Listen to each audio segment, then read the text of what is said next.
Hello friends, I am Sevard Mandaga from Arham institute. आज इस video में अपन इंडियन कॉन्ट्रैक्ट एक्ट का थर्ड यूनिट स्टार्ट करेंगे। जिसको भी फर्स्ट सेकंड यूनिट देखना है सर, पहले फर्स्ट सेकंड यूनिट देख लो, मैंने उसकी वीडियो डाल दी है। अब अपन थर्ड यूनिट स्टार्ट करते हैं। बहुत सिंपल है, बहुत ईजी है, बस थोड़ा सा बड़ा यूनिट है। आप आराम से बैठना, आराम से समझना। मैं आपको हर एक चीज समझाऊंगा, विथ एग्जाम्पल एक्सप्लेन करूंगा। आपका फोकस बस मेरी तरफ होना चाहिए। जिनको नोट्स चाहिए सर, डिस्क्रिप्शन में लिंक प्रोवाइडेड है, आप नोट्स वहां पर देख सकते हो। बस मेरे साथ बैठ के पढ़ो और जितना हो सके फ्रेंड्स तक शेयर करो, ताकि हर कोई ये पढ़े। ठीक है, किसी का कुछ ना छूटे, लॉ अच्छे से प्रिपेयर हो जाए। चलो स्टार्ट करते हैं। यूनिट 3। यूनिट 3 क्या बोलता है? Other essentials element of a contract. मतलब क्या क्या अदर एसेंशियल्स होते हैं कॉन्ट्रैक्ट के लिए। सबसे पहला देखो सर, दिया हुआ है कैपेसिटी टू कॉन्ट्रैक्ट। ये अपन one of the essentials of valid contract पढ़ के आए। सेक्शन 10 में हम पढ़ते थे कि सर कैपेसिटी टू कॉन्ट्रैक्ट, जो भी पार्टी कॉन्ट्रैक्ट करना चाहती है वो कैपेबल होना चाहिए कॉन्ट्रैक्ट एंटर करने के लिए। इसमें कुछ डेफिनेशन दी हुई है, डेफिनेशन में कुछ वर्ड्स है, बहुत इंपॉर्टेंट है सर। देखो, एवरी पर्सन इज कंपिटेंट। ये लॉ में माना जाता है कि हर एक पर्सन कंपिटेंट है कॉन्ट्रैक्ट एंटर करने के लिए। कौन? Who has the age of majority, मतलब जो 18 प्लस है, according to the law which is subject of a sound mind, जो पर्सन साउंड माइंड का है। और तीसरा, is not disqualified from contracting any law which is subject to. मतलब simple ये बोलना चाह रहा है कि 3% कैपेबल है कॉन्ट्रैक्ट एंटर करने के लिए। ऐसा कोई भी पर्सन जो 18 प्लस है, दूसरा ऐसा कोई भी पर्सन जो साउंड माइंड का है, और तीसरा ऐसा कोई भी पर्सन जो डिसक्वालिफाइड नहीं है। अगर ये तीनों बातें सेटिस्फाई होती है तो आप कॉन्ट्रैक्ट एंटर करने के लिए कैपेबल हो। अगर ये तीन में से एक भी बात सेटिस्फाई नहीं होती तो आप कॉन्ट्रैक्ट एंटर नहीं कर सकते। आया समझ? Very simple. अब अपन देखना स्टार्ट करते हैं sir, law relating to miners agreement. Sir, minor agreement या पोजीशन ऑफ माइनर, इसमें कई सारे डाउट्स आते हैं, स्टूडेंट को कंफ्यूजन होते हैं। ध्यान से सुनना, बहुत सिंपल है सर, बहुत सिंपल। सबसे पहला दिया हुआ रहता है, a contract made with or by a minor is void ab initio. Sir, very very important. कोई भी माइनर के साथ अगर एग्रीमेंट एंटर करता है तो वो एग्रीमेंट शुरू से ही गलत है सर, वो कॉन्ट्रैक्ट शुरू से ही गलत है। वॉइड एब इनिशियो, इस वर्ड का मतलब होता है शुरू से ही गलत। इसको अपन बोल सकते हैं सर कि माइनर के साथ कोई भी अगर एग्रीमेंट एंटर करता है तो वो वॉइड एब इनिशियो है, शुरू से ही गलत। तो आप माइनर के साथ कोई भी एग्रीमेंट एंटर नहीं कर सकते। ठीक। दूसरा देखो, no ratification after attaining majority. इसका मतलब क्या होता है? रेटिफिकेशन मतलब कोई अगर गलती हुई है माइनर से, जैसे मान लो अगर कोई माइनर है और माइनर से कोई कॉन्ट्रैक्ट या कोई भी चीज एग्रीमेंट एंटर करने में कोई गलती हो गई हो, तो सर माइनर ये नहीं बोल सकता कि मैं जब छोटा था तब मेरे से माइनर में गलती हो गई है, अब मैं उसको मेजर होकर सुधारना चाहता हूं। नहीं सर, माइनर के साथ कोई भी एग्रीमेंट शुरू से ही गलत है, तो बाद में माइनर से भले ही गलती हो गई होगी माइनर होने के टाइम पे, पर वो मेजर होने के टाइम पे उसको सुधार नहीं सकता। नो रेटिफिकेशन, उसको सुधारा नहीं जा सकता सर। ठीक है, वेरी सिंपल। तीसरा देखो sir, minor can be beneficiary और can take the benefit out of a contract. Very simple sir, minor sir कोई भी कॉन्ट्रैक्ट या एग्रीमेंट में बेनिफिट्स ले सकता है सर। मान लो आपने गलत तरीके से या धोखे से माइनर के साथ कोई एग्रीमेंट एंटर कर लिया, करना नहीं चाहिए था, वॉइड एब इनिशियो है, शुरू से गलत है। इस केस में सर माइनर उस कॉन्ट्रैक्ट या उस एग्रीमेंट्स में अपना बेनिफिट देख सकता है, आप उससे कुछ नहीं रिकवर कर पाओगे सर। वो अपना बेनिफिट, अपना प्रॉफिट या अपना बेनिफिट देख के साइड हो जाएगा। आप माइनर से कुछ नहीं रिकवर कर सकते। जिसका बेस्ट एग्जांपल है सर कि माइनर को हम पार्टनरशिप में एडमिट कर सकते हैं, किस चीज के लिए? बेनिफिट के लिए। पर माइनर से आप कोई लॉस रिकवर नहीं कर सकते। पहली चीज, माइनर कभी पर्सनली लायबल नहीं होगा सर, ये ध्यान रखना सर। वही लिखा हुआ है, माइनर कैन बी बेनिफिशियरी और can take the benefit out of a contract, contract से बेनिफिट ले सकता है। ठीक। अगला पॉइंट देखो, a minor can always plead minority. Sir, ये तो माइनर के पास एक ब्रह्मास्त्र है। मतलब एक माइनर हमेशा ये बोल के बच सकता है कि मेरे से गलती हो गई, मैंने जानबूझ के नहीं किया। Minor can always plead is minority, अपने बचपने का फायदा उठा सकता है सर। वो बच्चे होने का फायदा उठा सकता है। वो ये बोल सकता है मेरे को पता नहीं था कि मैं माइनर हूं और मेरे को माइनर में ये कॉन्ट्रैक्ट एंटर नहीं करना चाहिए था, धोखे से मैं कर लिया, मेरे से गलती हो गई, अब मैं दोबारा ऐसा नहीं करूंगा। Minor can always plead is minority, अपने छोटे होने का, अपने बचपने का फायदा हमेशा उठा सकता है माइनर। ठीक है, ऑलवेज प्लीड इज माइनॉरिटी। बहुत सिंपल है सर, वेरी सिंपल। मान लो माइनर किसी के साथ कॉन्ट्रैक्ट एंटर किया, ठीक है, कर तो सकता ही नहीं था, अलाउड ही नहीं था, शुरू से गलत है। अब कर तो दिया। अब माइनर को जब पैसा देने की बात आई तो दो पार्टी थी, अब माइनर और एक वो दूसरा वाला बंदा। माइनर बोला मेरे को पता ही नहीं था कि मैं माइनर हूं, मैं ये कॉन्ट्रैक्ट नहीं कर सकता था, सॉरी गलती हो गई। Minor can always plead is minority, ठीक है। अब आप लोग ये सब सोचोगे सर माइनर होने के कितने फायदे हैं? यस सर, माइनर होने के बहुत फायदे हैं, बट अब आप सब सीए फाउंडेशन में हो, प्रोबेबली ऑलमोस्ट सब स्टूडेंट सर माइनर के ऊपर की कैटेगरी में, कुछ हो सकता है अभी भी माइनर हो, ठीक। अगर कोई माइनर है तो उनके लिए कुछ अच्छी बात है। अगला देखो sir, minor is liable for necessaries sir. एक केस में माइनर लायबल है सर, नेसेसरीज। अब आप बोलोगे सर नेसेसरी क्या होती है? सर नेसेसरी मतलब माइनर के लिए सर रोटी कपड़ा मकान या एजुकेशन, ये नेसेसरी होता है। सर आप किसी माइनर को अगर आईफोन दे रहे हो तो वो नेसेसरी नहीं है सर, वो कभी नेसेसरी हो ही नहीं सकता। तो माइनर कभी भी नेसेसरीज के लिए लायबल रहेगा, पर याद रखना सर नेसेसरीज के लिए भी लायबल तभी रहेगा जब उसके पास कोई प्रॉपर्टी हो और उसके पास क्या बोलते हैं रिटर्न करने के लिए कुछ सोर्सेज हो।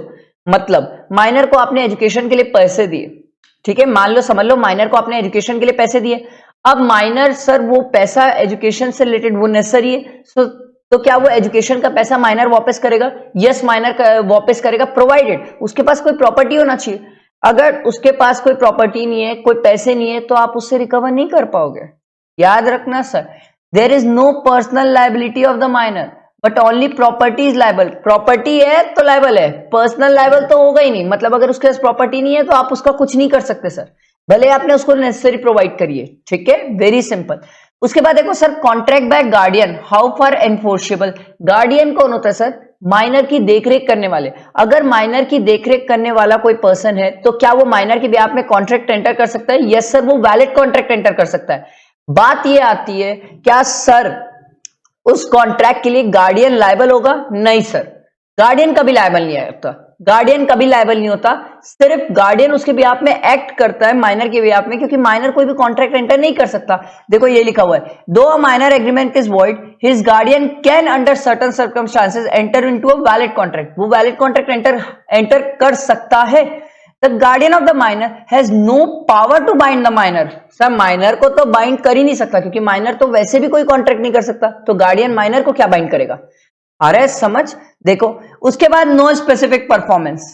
सर ये क्या होता है? वेरी सिंपल सर, माइनर से आप नॉर्मली कॉन्ट्रैक्ट की कोई चीज परफॉर्म नहीं कर सकते। तो आप सोचो कॉन्ट्रैक्ट में कोई अगर स्पेसिफिक परफॉर्मेंस वाली बात हो, कोई चीज अगर स्पेशल हो और स्पेसिफिक हो और उसको आपको परफॉर्म करवाना हो, तो क्या आप माइनर से करवा पाओगे? नहीं सर। सर जब हम माइनर से नॉर्मल कॉन्ट्रैक्ट परफॉर्म करवा नहीं सकते तो ये स्पेसिफिक तो बहुत दूर की बात है सर।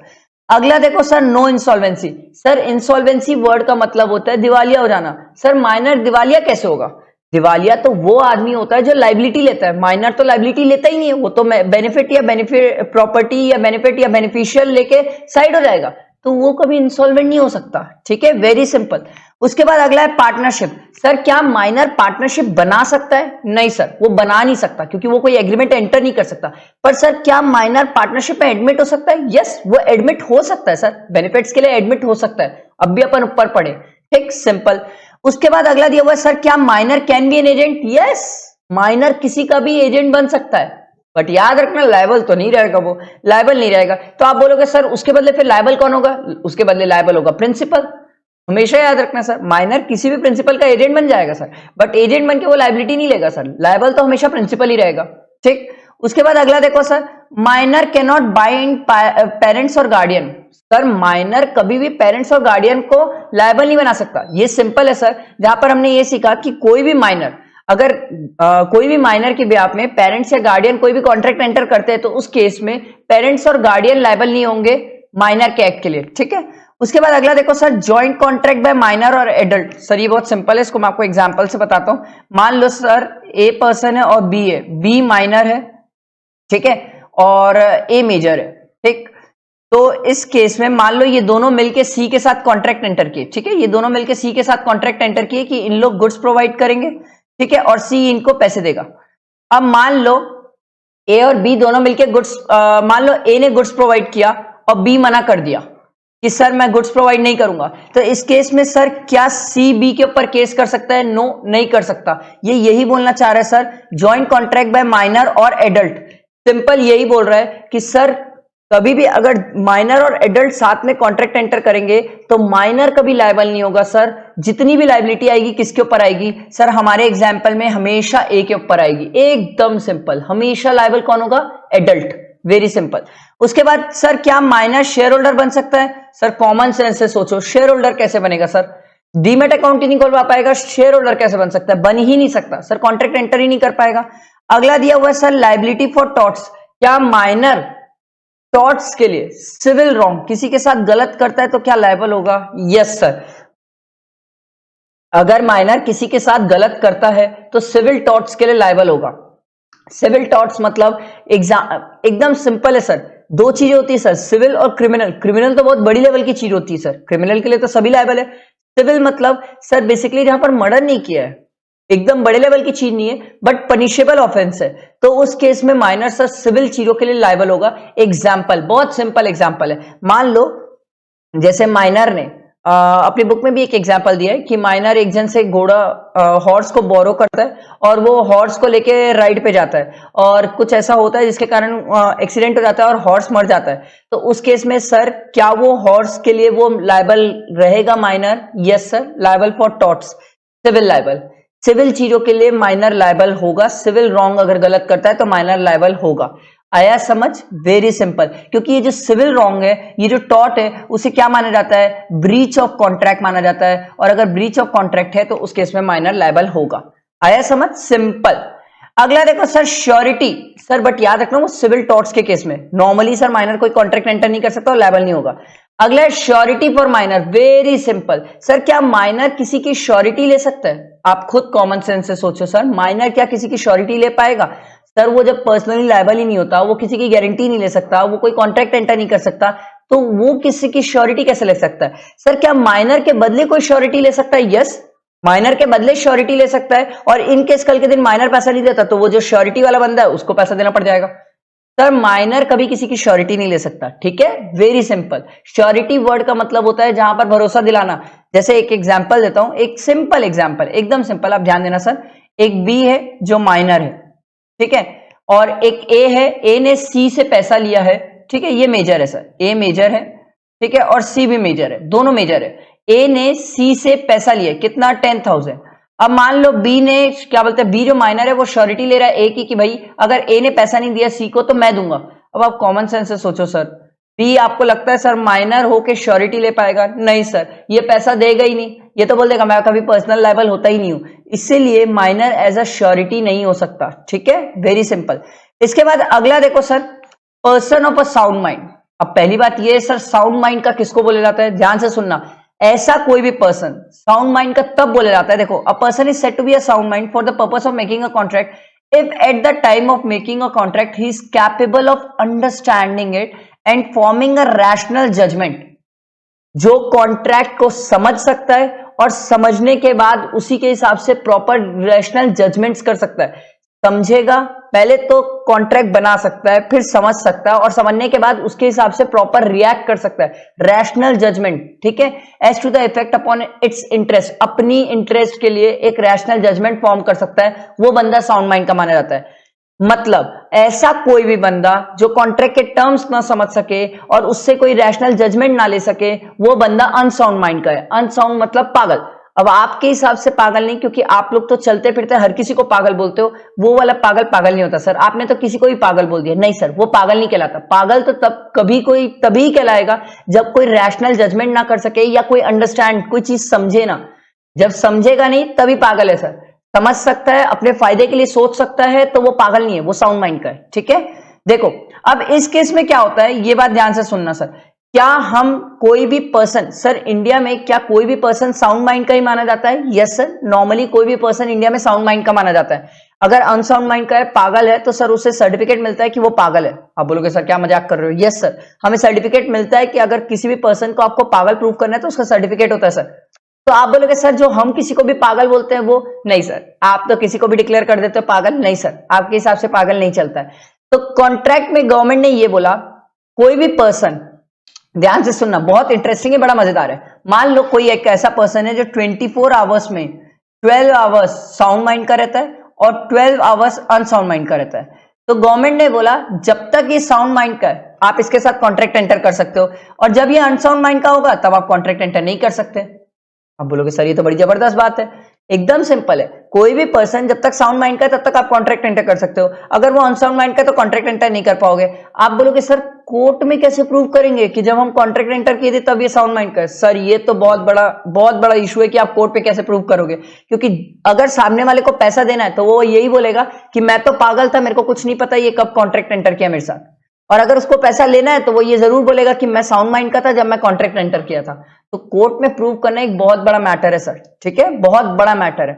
आगे देखते हैं sir, contract by disqualified person. Sir देखो कुछ ऐसे लोग हैं जो डिस्क्वालिफाइड है, जिनके साथ आप कॉन्ट्रैक्ट एंटर नहीं कर सकते। जैसे पहला है फॉरेन सोवरेन्स एंड एम्बेसडर्स। सर ये कौन होते हैं? बाहर जो एम्बेसी के लोग हैं जो इंडिया में रहते हैं, जैसे यूएस एम्बेसी का पर्सन इंडिया में रहता है, इंडियन एम्बेसी का पर्सन बाहर यूएस में रहता है। ऐसे जो सोवरेन्स यूएस एम्बेसडर्स लोग हैं इनके साथ आप कॉन्ट्रैक्ट एंटर नहीं कर सकते। दूसरा दिया हुआ है एलियन एनिमी। सर पाकिस्तान के साथ आप कोई कॉन्ट्रैक्ट एंटर नहीं कर सकते सर। अगला है कॉर्पोरेशन। सर आरबीआई, इनके साथ आप कॉन्ट्रैक्ट एंटर नहीं कर सकते। सर कॉन्विक्ट, सर जो जेल में है उसके साथ कॉन्ट्रैक्ट एंटर नहीं कर सकते। इंसॉल्वेंट, सर दिवालिया आदमी, इसके साथ क्या कॉन्ट्रैक्ट एंटर करोगे? पहले दिवालिया है भाई, और क्या करोगे इसके साथ? Best example sir Vijay Mallya, उसके साथ आप कॉन्ट्रैक्ट एंटर नहीं कर सकते सर, पहले ही इंसॉल्वेंट है, ठीक है। उसके बाद अगला देखो sir, free consent. Sir free consent क्या होता है? ये भी हम वन ऑफ द एसेंशियल पढ़ के आए थे सर, फ्री कंसेंट होना चाहिए कोई भी कॉन्ट्रैक्ट में। फ्री कंसेंट क्या होता है? When two or more person are said to consent when they agree upon the same thing in same sense. दो लोग आपस में एक दूसरे के साथ सेम चीज पे सेम सेंस पे एग्री कर जाए तभी फ्री कंसेंट माना जाएगा। एग्जाम्पल, मैं आपको सीए फाउंडेशन पढ़ाना चाहता हूं, आप भी मेरे से सीए फाउंडेशन पढ़ना चाहते हो तो फ्री कंसेंट मानी जाएगी। मैं आपको सीए फाउंडेशन पढ़ाना चाहता हूं और आप मेरे से सीएमए पढ़ना चाहते हो तो सर यहां पर काहे की फ्री कंसेंट? सर मैं कुछ और चाहता हूं, आप कुछ और चाहते हो, दोनों सेम थिंग सेम सेंस में एग्री ही नहीं कर रहे, तो जब एग्री नहीं कर रहे तो वो फ्री कंसेंट कैसे हुई? आया समझ? Very simple. उसके बाद देखो सर, एसेंशियल वाइटेटिंग फ्री कंसेंट, मतलब क्या क्या कुछ ऐसे पॉइंट्स हैं जहां पर फ्री कंसेंट नहीं मानी जाती। सर 5 ऐसे केसेस हैं जहां पर फ्री कंसेंट नहीं मानी जाती। एक क्वेश्चन है, एक फ्रॉड है, एक मिसरिप्रेजेंटेशन है, एक मिस्टेक है, एक अनड्यू इन्फ्लुएंस है।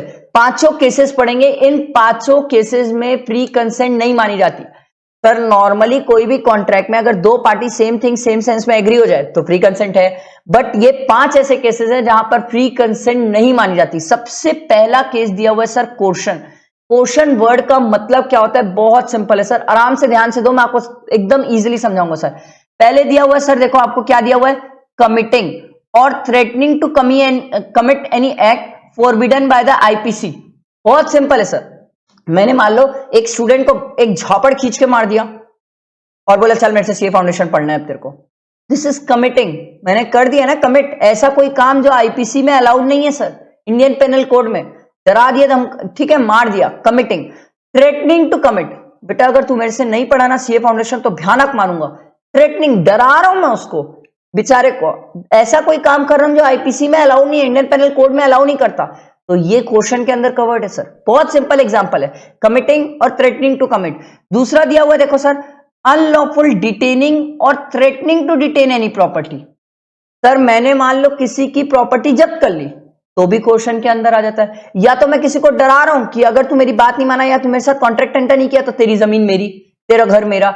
अनलॉफुल डिटेनिंग और थ्रेटनिंग, डराना, threatening to detain any property to the prejudicious of any person whatsoever. उसके साथ गलत हुआ है ना, उसको नुकसान हो रहा है ना, वही बोल रहा है, to the prejudicious of any person whatsoever with the intention. हमारा इंटेंशन क्या है? देखो सर, हमारा इंटेंशन है causing any person to enter into contract. मेरा मेन रीजन ये है कि मैं उसके साथ कॉन्ट्रैक्ट एंटर कर लूं, ये मेरा मेन पर्पस है।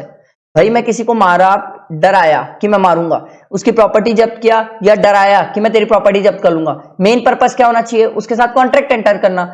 अब एक बात समझो सर, ये यहां पर क्या हो रहा है, एक पार्टी दूसरे पार्टी के साथ गलत कर रही है, causing any person to enter into a contract. It may be noted that immaterial whether the IPC is in force और at the time where the question is employed. Sir इससे फर्क नहीं पड़ता उस टाइम आईपीसी की धारा लग रही कि नहीं, बट अगर इस काम पे बाद में भी अगर आईपीसी की धारा लग जाती है तो भी ये सर क्वेश्चन के अंदर कवर हो जाएगा, और इस केस में माना जाएगा सर कि फ्री कंसेंट नहीं है। आप एक बात बताओ, किसी को मारोगे, डराओगे, धमकाओगे, उसकी प्रॉपर्टी जब्त कर लोगे, या डराओगे कि भाई मैं तेरी प्रॉपर्टी जब्त कर लूंगा? इस केस में फ्री कंसेंट कहां हुआ? फ्री कंसेंट तो तब होता है जब मैं स्टूडेंट को बोलता भाई मेरे से पढ़ेगा सी फाउंडेशन, वो बोलता हाँ सर चलो मैं आपसे सी फाउंडेशन पढ़ूंगा, या मान लो वो बोलता ठीक है मैं सर आपसे अभी नहीं पढ़ूंगा सी फाउंडेशन। तो यहां पर सर मैं उसकी इच्छा जान रहा हूं, क्वेश्चन में कहेगी इच्छा, मारना पीटना डराना धमकाना सब तो कर लियो, प्रॉपर्टी जब्त करना सब तो कर रहे हो, इसमें क्वेश्चन में सर फ्री कंसेंट रही कहां?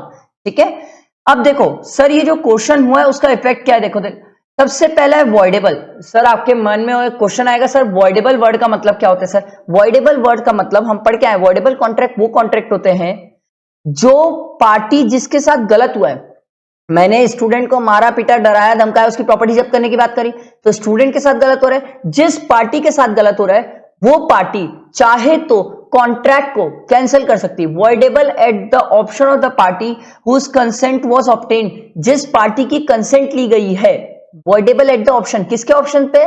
उस स्टूडेंट के ऑप्शन में। भाई मेरे ऑप्शन में क्यों होगा, मैं ही तो गलत कर रहा हूं ना, मेरे ऑप्शन में थोड़ी होगा, उसके ऑप्शन में रहेगा कि भाई चाहे तो वो कॉन्ट्रैक्ट को क्या कर ले, कैंसिल कर ले, वॉइडेबल। ठीक है, as the consequences of rescission of the voidable contract, मान लो उसने अगर कॉन्ट्रैक्ट कैंसिल कर दिया, वो स्टूडेंट ने अगर कॉन्ट्रैक्ट कैंसिल कर दिया, the party residing a void contract should if he receives any benefit, अगर मान लो मैंने उससे कोई बेनिफिट लिया था, बेनिफिट मतलब मान लो मैंने कोई उससे एडवांस फीस ले ली थी, तो अगर ये सब चीजें मैंने की है उसके साथ, तो मेरे को क्या करना चाहिए सर? रीस्टोर करना चाहिए सच बेनिफिट, मुझे उसका पैसा वापस करना चाहिए, जिससे भी मैंने लिया है उसको मेरे को पैसा वापस करना चाहिए। फिर तीसरा पॉइंट क्या बोलता है? A person to whom money has been paid और anything delivered under question must repay और return it. Sir but obvious बात है, पैसा वापस करो और या तो फिर प्रॉपर्टी लिए तो प्रॉपर्टी वापस करो। बहुत सिंपल है सर, क्वेश्चन का इफेक्ट क्या होगा? वेरी सिंपल, एक तो कॉन्ट्रैक्ट वॉइडेबल कर लेंगे, दूसरा सर सामने वाला कॉन्ट्रैक्ट कैंसिल कर देगा, तीसरा जो भी हमने उससे बेनिफिट्स लिया है वो हमसे वापस ले लेगा, और अगर हम बेनिफिट्स वगैरह वापस नहीं करते, हम फिर भी टॉर्चर करते, तो फिर वो कोर्ट में जाके केस भी कर सकता है सर, क्योंकि एनफोर्सेबल बाय लॉ है। ठीक है, अगला देखो सर अनड्यू इन्फ्लुएंस। सर इसका मतलब क्या होता है? वेरी वेरी सिंपल सर, ये तो आप हर घर में देख सकते हो। अनड्यू इन्फ्लुएंस क्या होता है सर? जहां पर एक डोमिनेंट पार्टी वीकर पार्टी, ध्यान से सुनना सर, एक डोमिनेंट पार्टी एक वीकर पार्टी, डोमिनेंट पार्टी अपने डोमिनेंस का फायदा उठाती है वीकर पार्टी के ऊपर। जैसे बेस्ट एग्जांपल सर, इसका बेस्ट एग्जांपल है, हर घर में दिखता है सर, हमारे पेरेंट्स डोमिनेंट पार्टी, हम वीकर पार्टी, हमारे पेरेंट्स जो डोमिनेट करते हैं हम पे और अपने डोमिनेंस के थ्रू हमसे चीजें करवाते हैं, that is known as undue influence. आप बोलोगे सर इस केस में चलो हम पेरेंट्स के ऊपर केस कर लेते हैं, सर हम सीख के आए सोशल और डोमेस्टिक बाहर है सर, और आप करके दिखाओ, पापा के ऊपर केस करके दिखाओ, इतना मारेंगे और घर से बाहर निकाल देंगे। सर अनड्यू इन्फ्लुएंस है सर, वेरी सिंपल, जहां पर एक पार्टी डोमिनेटिंग है और वो दूसरी जो वीकर पार्टी है उसके ऊपर अनड्यू इन्फ्लुएंस कर रहा है सर, अनड्यू प्रेशर कर रहा है, मेंटल प्रेशर कर रहा है, तो उसको बोला जाता है अनड्यू इन्फ्लुएंस। ये अनड्यू इन्फ्लुएंस किसके बीच में होता है सर? ध्यान दो, एक तो ये सबसे पहले सर नियर रिलेशन पे होता है, सबसे पहले याद रखना सर ये near relation between the parties, and दूसरा है position to dominate the will, आप सामने वाले के ऊपर डोमिनेट कर सकते हो, अगर आप उसके ऊपर डोमिनेट नहीं कर पाओगे तो वो अनड्यू इन्फ्लुएंस कहलाएगा ही नहीं सर, याद रखना। आप अगर डोमिनेट कर सकते हो तो अनड्यू इन्फ्लुएंस है। एक एग्जांपल है, मान लो मैं रोड में किसी भी पर्सन के पास गया, मैं बोला भाई आज तेरे को जो बोल रहा हूँ आज से तेरे को मेरी बात मानना पड़ेगा, वो 2 झापड़ में को खींच के देगा और भगा देगा। वो क्यों ऐसा करेगा? वो बोलेगा अबे तू है कौन, ना मेरा नियर रिलेशन में आता है तू, प्लस तू मेरे ऊपर डोमिनेट क्यों करेगा भाई। इसीलिए अनड्यू इन्फ्लुएंस नियर रिलेशंस पे होता है, जहां पर एक पर्सन दूसरे पे डोमिनेट कर सकता है। ठीक है, अब देखो, a person is deemed to be in such position in the following condition, कहां ऐसे केसेस है जहां पर अनड्यू इन्फ्लुएंस हो सकता है? सबसे पहला दिया हुआ है sir real and apparent authority, सबसे पहला आपको क्या दिया हुआ है? Real and apparent authority. इसका एग्जांपल सर सबसे बेस्ट है master servant, doctor patient. Sir doctor patient तो बहुत ही प्यारा एग्जांपल है, इवन फादर एंड सन भी ले सकते हो सर। सर फादर अपने बेटे पे हमेशा डोमिनेट कर सकता है सर, बेटा कभी कुछ नहीं कर पाएगा, कुछ नहीं बोल पाएगा, बोला तो अगले दिन घर के बाहर होगा सर। डॉक्टर और पेशेंट का बेस्ट एग्जांपल है सर, क्योंकि डॉक्टर हमेशा पेशेंट के ऊपर अनड्यू इन्फ्लुएंस करता है सर, डॉक्टर जो बोलता है पेशेंट चुपचाप मान लेता है, कोई ऑप्शन भी नहीं है सर, होता है यहाँ पर अनड्यू इन्फ्लुएंस होता है। अब बोलोगे सर अगर हो रहा है, और कोविड के टाइम तो ये बहुत ज्यादा देख रहे हैं सर, क्या प्रूव नहीं हो सकता? यार प्रूव कैसे करोगे? दिक्कत ये है ना, प्रूव करना मुश्किल है। अगर प्रूव कर सकते हो और अगर आपने प्रूव कर दिया तो सर फिर आपको कंपनसेट भी किया जाता है। ठीक है, उसके बाद दूसरा देखो sir fiduciary relation. Fiduciary relation where the relation of trust and confidence, देखो फादर एंड सन आता है, सॉलिसिटर एंड क्लाइंट आता है, हस्बैंड एंड वाइफ। ओ भाई हस्बैंड एंड वाइफ, ये तो बहुत ही बड़ा बहुत अच्छा एग्जांपल है सर, हस्बैंड एंड वाइफ। अब हस्बैंड एंड वाइफ में नॉर्मली सर हर घर में आप देखोगे कि वाइफ डोमिनेटिंग होती है, कुछ केसेस में हस्बैंड भी होते हैं, ये डिपेंड करता है, ठीक है। फिड्यूसरी रिलेशन जहां पर ट्रस्ट और कॉन्फिडेंस के बेसिस में, वहां पर भी अंडू इन्फ्लुएंस। सर हर घर में आपको अंडू इन्फ्लुएंस तो देखने मिल जाएगा। अब इसका मतलब ये नहीं कि आज अगर पापा थोड़ा भी चमका है तो ये बोल दिए कि पापा अंडू इन्फ्लुएंस हो रहा है, कोर्ट में केस हो जाएगा। सर अंडू इन्फ्लुएंस है, ठीक है, होता है, बट कई बार सर इंडिया में तो अंडू इन्फ्लुएंस बहुत ज्यादा होता है, इसको आपको इंडिया में बियर करना पड़ता है सर। आप बेसिकली बाहर बोलोगे तो सर बाहर लोग ज्यादा फ्रीडम पे रहते हैं, वहां बाहर पे अंडू इन्फ्लुएंस अगर पेरेंट्स भी करते हैं तो चिल्ड्रन लोग कंप्लेन कर देते सर, ठीक है। इंडिया में ये जनरली नहीं होता सर। उसके बाद अगला देखो सर, मेंटल डिस्ट्रेस, ये भी बहुत अच्छा एग्जांपल है सर, जहां पर कोई पर्सन मेंटली या बॉडी से डिस्ट्रेस है, इल है या ओल्ड एज है। सर ओल्ड एज वाला तो बहुत अच्छा एग्जांपल है, जहां पर कोई बूढ़े लोग हो जाते हैं, बूढ़े लोगों पे भी सर जो अपकमिंग यंग जनरेशन है वो भी कई बार अंडू इन्फ्लुएंस करती है। सर हर घर में देखते हो, कई घर में ऐसा होता है सर, जो बूढ़े बूढ़े लोग हैं उनके ऊपर जो लोग हैं घर वाले, कुछ फैमिली मेंबर्स है, वो अंडू इन्फ्लुएंस करते हैं। बूढ़े लोगों को बोलते हैं अगर आप हमारी बात नहीं माने तो आपको घर से निकाल देंगे या ओल्ड एज हाउस में छोड़ देंगे। ये सब कुछ केसेस है सर जहां पर अंडू इन्फ्लुएंस होता है। अगला देखो सर, अनकंसाइजेबल बार्गेन्स, सर ये तो बहुत ही खतरनाक, ये तो लाइव एग्जांपल है सर। जनरली आप देखना सर, जैसे क्या होता है, मान लो हम किसी के पास सब्जी लेने गए सर, जनरली ये सब्जी वगैरह का बड़ा अच्छा एग्जांपल है अनकंसाइजेबल बार्गेन्स। जहां पर क्या होता है, अगर आप सब्जी वगैरह लेने गए तो देखना हमारी मम्मी लोग कैसे चमकाते हैं वो सब्जी वाले को, अरे भैया धनिया थोड़ा सा एक्स्ट्रा लो ना, भैया थोड़ा सा धनिया, थोड़ा सा भैया प्याज अदरक मिर्ची डालो ना। वो होता है अनकंसाइजेबल बार्गेन, उन लोग बार्गेन करते हैं। वो 100 रुपए किलो बोलता है तो हमारी मम्मी लोग सीधा अरे भैया 70 रुपए में दे रहे हो तो बताओ। This is called unconscionable bargain. आप डोमिनेट करते हो, क्योंकि बेचारा सब्जी वाला तो वीकर पार्टी है ना, वो तो हमेशा से वीकर है, आप डोमिनेट। ये बात अलग है, लॉकडाउन के बाद वो लोग डोमिनेट हो गए, लॉकडाउन के टाइम वो ज्यादा डोमिनेट किए, बट नॉर्मल बात कर रहा हूं मैं, नॉर्मल सिनेरियोस की बात कर रहा हूं, ठीक है। उसके बाद देखो, the object must be to take undue advantage. Sir अगर आप किसी के ऊपर डोमिनेट कर रहे हो, ठीक है, और वो वीकर पार्टी है और आपने उसके ऊपर डोमिनेट किया, अंडू इन्फ्लुएंस अप्लाई किया, बट आपको इससे कोई फायदा नहीं हुआ, तो सर अंडू इन्फ्लुएंस नहीं माना जाएगा। उस केस में फिर कुछ नहीं हो सकता सर। बर्डन ऑफ प्रूफ किसके ऊपर है सर? डोमिनेटिंग पार्टी के ऊपर। बट ऑब्वियस बात है सर, वीकर पार्टी तो वैसे ही वीकर है, वो और क्या प्रूव करेगा सर? डॉक्टर और पेशेंट के केस में पेशेंट क्या प्रूव करेगा? पेशेंट कुछ बोलने जाएगा तो डॉक्टर बोलेगा बेटा रुक, तेरा ऑपरेशन और इंजेक्शन तो मेरे को ही लगाना है, दवाई तो मेरे को ही देना है। तो इसीलिए किसको प्रूव करना पड़ता है सर? नॉर्मली प्रूफ हमेशा डोमिनेट पार्टी को करना पड़ता है, क्योंकि डोमिनेट पार्टी ही सबसे मेन होती है, वही प्रूव कर सकती है। वीकर पार्टी तो बेचारी कुछ बोल भी नहीं सकती। अब अगर अनड्यू इन्फ्लुएंस हुआ है किसी के साथ, मान लो डोमिनेटिंग पार्टी ने डोमिनेट किया, अनड्यू इन्फ्लुएंस किया, उससे उसको अनड्यू एडवांटेज भी हुआ, तो इस केस में वीकर पार्टी क्या कर सकती है सर? वीकर पार्टी चाहे तो कॉन्ट्रैक्ट को वॉइडेबल कर देगी और कॉन्ट्रैक्ट को साइड कर देगी, और जो डोमिनेटिंग पार्टी को एडवांटेज हुआ है वो एडवांटेज वीकर पार्टी को रिटर्न कर देंगे। Very simple sir. देखो, where the consent of the agreement is caused by undue influence, the agreement in a contract is voidable. किसके ऑप्शन पे? वीकर पार्टी में, ठीक है। At the option of the party whose consent was so caused and any such contract may be set aside. Set aside मतलब cancel कर देना, ठीक है। If the party who's entitled to avoid it has received any benefit, dominate party अगर कोई benefit receive किया है तो उसको क्या करना पड़ेगा? वो बेनिफिट वापस करना पड़ेगा। वेरी सिंपल, आया समझ? उसके बाद अगला देखो सर, फ्रॉड। अब ये ना भयानक इंपॉर्टेंट है फ्रॉड, क्योंकि इसमें ना स्टूडेंट पता नहीं कंफ्यूज होते हैं और एग्जाम में ये बहुत पूछता भी है सर। क्या क्या एसेंशियल एलिमेंट्स ऑफ फ्रॉड है, प्लीज ध्यान से देखना, मैं आपको आराम से समझाऊंगा, बहुत इजीली समझ आएगा sir. There must be representation और असर्शन। या तो मैं कुछ रिप्रेजेंट कर रहा हूं, वो गलत है, फ्रॉड मतलब गलत सर। या तो मैं कुछ असर्शन, कुछ बोल रहा हूं सर, वो गलत है। It must be false sir. अगर वो गलत नहीं है तो वो कभी फ्रॉड ही नहीं हो सकता। मान लो मैं पैम्पलेट में लिख के दे रहा हूं, ध्यान से सुनना सर, रिप्रेजेंटेशन। मान लो मैं पैम्पलेट में लिख के दे रहा हूं सीए फाउंडेशन की क्लासेस 1 रुपए में, ठीक है, और कोई स्टूडेंट मेरे पास देखा है और पूछने आया सर सीए फाउंडेशन की क्लासेस 1 रुपए में है क्या? मैं बोला नहीं यार, वो तो 10,000 रुपए। सर रिप्रेजेंटेशन, यहां पर जो रिप्रेजेंटेशन है वो गलत है सर। असर्शन, असर्शन मतलब बोलना। मान लो जैसे मैं बोल रहा हूं कि यार मेरा सीए फाउंडेशन में रैंक आया था, जबकि मैंने सीए फाउंडेशन दिया ही नहीं है सर, मैंने तो सीपीटी दिया, तो उस केस में जो मैं असर्शन कर रहा हूं वो फॉल्स है सर। ये यही बोल रहा है sir, there must be representation और assertion and it must be false. याद रखना, वो फॉल्स होना चाहिए। दूसरा, जो फॉल्स बातें हैं, जो रिप्रेजेंटेशन और असर्शंस बोल रहे हो, वो किससे रिलेटेड होना चाहिए? फैक्ट।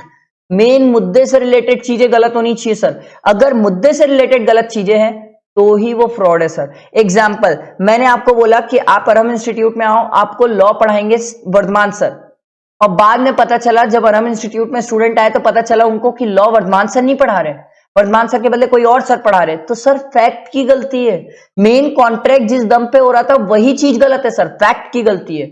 उसके बाद देखो, representation should be made before the conclusion of the contract. ए भाई, एक बार अगर कॉन्ट्रैक्ट कंक्लूड हो गया, दोनों पार्टी ने अपना काम कर दिया, उसके बाद गलत हुआ भी तो क्या फर्क पड़ने वाला है, उसके बाद तो दोनों पार्टी अपने अपने घर चले गई, अब कोई किसी के ऊपर केस नहीं कर पाएगा। इसलिए लिखा हुआ है before the conclusion of the contract with the intention to induce the other party to act upon it. जो आप गलत बोल रहे हो, आपका मेन मोटिव ये है कि वहां पर गलत सामने वाले के साथ करना, और वो उस चीज पे कॉन्ट्रैक्ट एंटर भी कर रहे हैं। जैसे मान लो मैंने बोला एक स्टूडेंट को, भाई अरहम इंस्टीट्यूट आएगा तो तेरे को लॉ वर्धमान सर पढ़ाएंगे, ठीक है।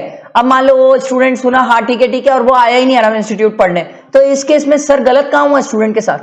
इस केस में स्टूडेंट के साथ गलत कहां हुआ? वो तो अपने घर चले गए या कहीं और जाके कॉन्ट्रैक्ट एंटर कर रहा है। तो सर गलत तो तभी माना जाएगा जब यहां पर मैंने बोला कि अरहम इंस्टीट्यूट आ जा, अमित सर वर्धमान सर पढ़ाएंगे, और मान लो सर वो अरहम इंस्टीट्यूट ज्वाइन कर लिया और वर्धमान सर नहीं पढ़ाए, तब माना जाएगा सर फ्रॉड। सर प्लीज ध्यान दो, फ्रॉड बहुत इंपॉर्टेंट है, इसीलिए मैं एक एक वर्ड को आराम से धीरे धीरे एक्सप्लेन कर रहा हूं। अगला देखो sir, with the knowledge of its falsity और without belief of in its truth. Sir मेरे को पता है जो इंसान फ्रॉड कर रहे हैं ना, उसे पता होना चाहिए कि वो गलत कर रहे हैं। अगर किसी पर्सन को जो खुद फ्रॉड कर रहा है सामने वाले के साथ, अगर उसे नहीं पता है कि वो फ्रॉड है, तो फिर किस बात का फ्रॉड? सर मेरे को ही नहीं पता है, मैं सामने वाले के साथ गलत कर रहा हूं, तो भाई ये तो गलती है, ये तो गलती हो गई। जब मेरे को ही नहीं पता था कि मैं सामने वाले के साथ गलत कर रहा हूं, तो ये गलती है। जहां पर मेरी नीयत गलत है, जहां मेरी नीयत गलत है, जहां मेरा इंटेंशन गलत है, तो वहां पर माना जाएगा कि फ्रॉड हुआ है। With the knowledge of its falsity, आया समझ? अगला देखो, the other party must have been induced to act. मेरे साथ वो कॉन्ट्रैक्ट एंटर करना चाहिए, अगर एंटर नहीं किया है, भले ही मैंने गलत बोला, भले ही मैंने उसके साथ गलत करने की कोशिश करी, बट अगर वो मेरे साथ कॉन्ट्रैक्ट एंटर नहीं किया तो वो फ्रॉड नहीं माना जाएगा। The other party must have relied and must have been deceived. उसके डिसीव मतलब सर उसको नुकसान होना चाहिए। वो सोचा था वर्धमान सर पढ़ाएंगे लॉ, नहीं पढ़ा रहे, कोई और पढ़ा रहे, डिसीव, गलत हुआ उसके साथ, ठीक है। The other party acting on the representation must have consequently suffered a loss. अब उसको नुकसान हो गया, वो बोला भाई मैं तो ये सोचा था कि वर्धमान सर लॉ पढ़ाएंगे, मेरे साथ धोखा हो गया, कोई और पढ़ा रहा है, अब मेरे को लॉस हो गया, नुकसान हो गया। तो ये केसेस में फ्रॉड माना जाएगा। सर ये फ्रॉड के एसेंशियल्स है, वेरी इंपॉर्टेंट, आपको ये याद होना चाहिए सर एग्जाम में। अगर इनकेस फ्रॉड के बारे में लिखने को आया तो आपको ये पॉइंट्स मेंशन करना पड़ता है सर एग्जाम में, बहुत इंपॉर्टेंट। अब देखो इफेक्ट क्या है, इफेक्ट ऑफ फ्रॉड क्या बोलता है सर? सिंपल है, सिंपल, वेरी सिंपल। आप सबसे पहले तो कॉन्ट्रैक्ट रिसाइन कर दो सर। रिसाइन वर्ड का मतलब कैंसिल, आप कॉन्ट्रैक्ट कैंसिल कर लो। दूसरा है फिर आप डैमेजेस क्लेम कर लो सर सामने वाली पार्टी से, आप कॉन्ट्रैक्ट कैंसिल कर लो, डैमेजेस क्लेम कर लो। उसके बाद he can insist on the performance of the contract on the condition that he shall be put into the position in which he could have been had the representation made been true. हो सकता है, ध्यान से सुनना sir, हो सकता है कि सामने वाले को कॉन्ट्रैक्ट परफॉर्म करने बोल दिया जाए, बट ये बोल दिया जाए कि भैया सुनो, ध्यान से सुनना, अपन 3 केसेस पढ़ रहे, अगर कॉन्ट्रैक्ट फ्रॉड का हो गया तो 3 बातें सर, या तो कैंसिल कर लो, या तो डैमेजेस कर लो, या तो फिर वो सामने वाला जो स्टूडेंट है वो मेरे को मौका देगा, सर कोई बात नहीं, आप हमारे साथ गलत कर दिए ना, धोखे से गलत कर दिए कि कोई दूसरा स्टूडेंट, या मान लो आपने जानबूझ के गलत किया कि कोई और सर पढ़ाएगा, सर हम आपको मौका देते हैं, आप वापस वर्धमान सर को बुलाओ और वही लॉ पढ़ाएंगे तो कोई दिक्कत नहीं है, हम ये कॉन्ट्रैक्ट को वैलिड मानेंगे और हमें कोई इशू नहीं होगा। आ रहा है समझ? स्टूडेंट अगर सामने वाली पार्टी अगर मौका दे रही है कि भाई ठीक है तू सुधार ले, तूने गलत किया हम समझ गए, बट तू अगर उसको सुधार लेगा और तू सही तरीके से कॉन्ट्रैक्ट परफॉर्म कर लेगा, तो इस केस में हम कॉन्ट्रैक्ट को कैंसिल और तेरे से डैमेजेस नहीं लेंगे। आया समझ? सिंपल। उसके बाद एक अगला क्वेश्चन आता है, सर क्या साइलेंस इज फ्रॉड? क्या चुप रहना फ्रॉड होता है? नहीं सर, चुप रहना फ्रॉड नहीं होता। अगर चुप रहना फ्रॉड होता तो सर आधा इंडिया सर आधी चीजों में शांत है सर, तो उस केसेस में सर फ्रॉड मान लिया जाता। नहीं सर, बट कुछ ऐसे केसेस हैं जहां पर आपको बोलने की ड्यूटी थी और फिर भी आप नहीं बोलते हो, तो सर फ्रॉड रहेगा। आपसे कोई पूछे क्या साइलेंस रहना, क्या चुप रहना फ्रॉड है? नहीं सर, चुप रहना क्या फ्रॉड है? कभी नहीं सर।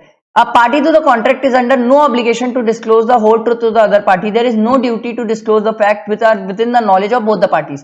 अगर कोई बातें दोनों पार्टी के नॉलेज में है तो उसको वापस बोल के बताने की जरूरत नहीं है। एग्जाम्पल, मैंने अगर किसी को कार सेल किया और मैं कार सेल करते टाइम उसको कार दिखाया, ठीक है, कार दिखा दिया, वो पूरी कार देख लिया, उसने मेरे से पूछा यार कार कहीं ठुकी हुई तो नहीं है। भाई दोनों के नॉलेज में, मैंने भी कार दिखाया था, उसने भी कार देखा था, यहां पर दोनों के नॉलेज में, तो क्या यहां पर मैं अगर चुप रह जाता हूं, वो मेरे से पूछता है, तो क्या ये फ्रॉड होगा? नहीं सर, क्योंकि दोनों के नॉलेज में, इसलिए फ्रॉड नहीं माना जाएगा। पर कुछ जगह आपका चुप रहना फ्रॉड माना जाएगा, जहां पर सबसे पहला क्या दिया हुआ है, ड्यूटी टू स्पीक, जहां पर आपको बोलना चाहिए था, आपने फिर भी नहीं बोला, तो फ्रॉड माना जाएगा सर। उसमें सबसे पहला दिया हुआ है फिड्यूसरी रिलेशनशिप। देखो sir, here the person in whom confidence is reposed is under a duty to act with the utmost good faith and make full disclosure of all the material fact concerning the agreement known to him। Sir जहां पर fiduciary relation है, sir अपन पढ़ के आए ऊपर, देखो fiduciary relation में आपको एग्जांपल में सर ये देखो, husband and wife, creditor and debtor. Sir अगर फिड्यूसरी रिलेशन पे और हम सामने वाले के ऊपर ट्रस्ट कर रहे हैं कि वो हमें हर एक चीज डिस्क्लोज करेगा, और अगर वो फिर उस केस में डिस्क्लोज नहीं करता कोई चीजें, तो इस केस में फ्रॉड है। बेस्ट एग्जांपल है सर, एकदम सिंपल एग्जांपल है, डेटर और क्रेडिटर का ले सकते हैं। सर जैसे मान लो कोई पर्सन आया जो मेरे से गुड्स खरीद रहा है। अब वो गुड्स खरीद रहा है, बहुत सिंपल है सर, अगर वो मेरे से गुड्स खरीद रहा है तो वो बोलेगा भैया मेरे को इस टाइप की, इस वैरायटी की, इस पर्पस के लिए गुड्स चाहिए, ठीक है। अब उसने अपना पर्पस वगैरह सब बता दिया और उसके बाद उसने गुड्स दिया सामने वाले ने। अब यहां पर जो बंदा गुड्स दे रहा है ना, ये मान के चला जाएगा कि जैसा सामने वाले ने बताया वैसा ही गुड्स देगा। Utmost good faith, make full disclosure, भैया ये गुड्स आपके काम का है, आपके इस पर्पस के लिए काम आ जाएगा।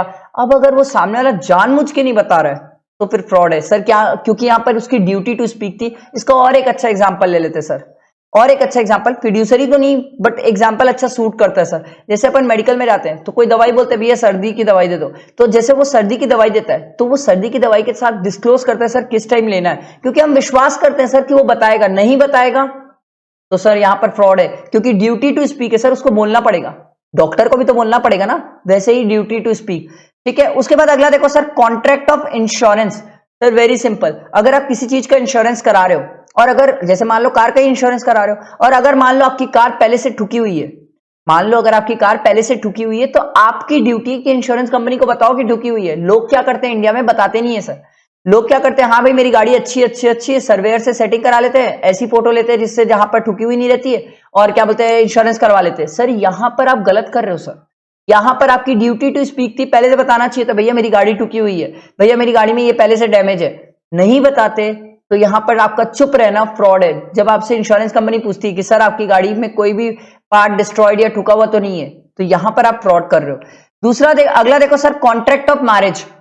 वेरी सिंपल सर, अगर मान लो मैं किसी से शादी कर रहा हूं, कोई लड़की से, सर अगर वो 18 बिलो है तो उसके पेरेंट्स को बताने की जरूरत है सर। अब आप बोलोगे सर देख के पता चलता है, नहीं सर देख के नहीं पता चलता सर। और ये थोड़ी होगा कि मैं लड़की देखने जाऊं तो उसका पहले आधार कार्ड देखूं। तो sir contract of marriage very simple है सर, अगर कोई कॉन्ट्रैक्ट ऑफ मैरिज एंटर कर रहे हैं तो सर, अब आप बोलोगे सर बायोडाटा में लिखा रहता है, सर बायोडाटा में डेट चेंज भी कर सकते हैं।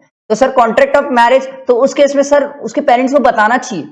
अगर नहीं बता रहे हैं और वो चुप है, मैंने सर शादी हो रही है बट वैसी बात है वो 18+ होना चाहिए, अगर नहीं बता रहे हैं वहां पर वो चुप है, तो यहां पर वो फ्रॉड कर रहे हैं। आया समझ?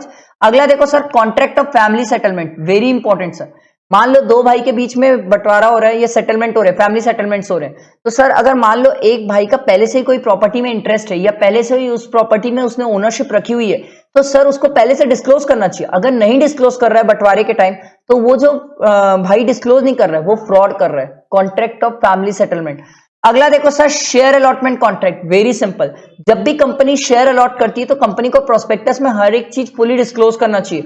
नहीं डिस्क्लोज करती तो कंपनी क्या कर रही है, फ्रॉड कर रही है। सर उसकी ड्यूटी टू स्पीक थी कि उसको सर हर एक चीज को प्रोस्पेक्टस में डिस्क्लोज करना है, नहीं डिस्क्लोज करते तो वो फ्रॉड। आया समझ? ये पहला केस था जहां पर चुप रहना भी फ्रॉड है, ड्यूटी टू स्पीक। दूसरा दिया हुआ है where silence is equivalent to speech, जहां पर चुप रहना, silence is equivalent to speech. इसका जो एग्जांपल है सर, ये एग्जांपल बड़ा प्यारा है। देखो, A says to B, if you do not deny it I shall assume that the horse is sound. भाई मैं तेरा घोड़ा खरीदने आया हूं, तू अगर नहीं बताएगा, नहीं बोलेगा, तो मैं ये मान लूंगा कि तेरा घोड़ा क्या है, साउंड माइंड का है, मतलब प्रॉपर है, सही है, अच्छा है। अब वो सामने वाला कुछ बोल ही नहीं रहा है, तो इस केस में क्या होगा, यहां पर उसका चुप रहना ही मान लिया जाएगा इक्विवेलेंट टू स्पीच की सर उसका हॉर्स साउंड माइंड का है। अगर नहीं होता तो वो बोलता, अगर नहीं होता तो वो बोलता, वो कुछ बोल ही नहीं रहा है तो ये मान के चल जाएगा कि उसका हॉर्स क्या है, साउंड माइंड का है, और यहां पर silence is equivalent to speech. समझ आया सर? नॉर्मली सर क्या चुप रहना फ्रॉड है? नहीं सर। क्या साइलेंस फ्रॉड है? नहीं सर।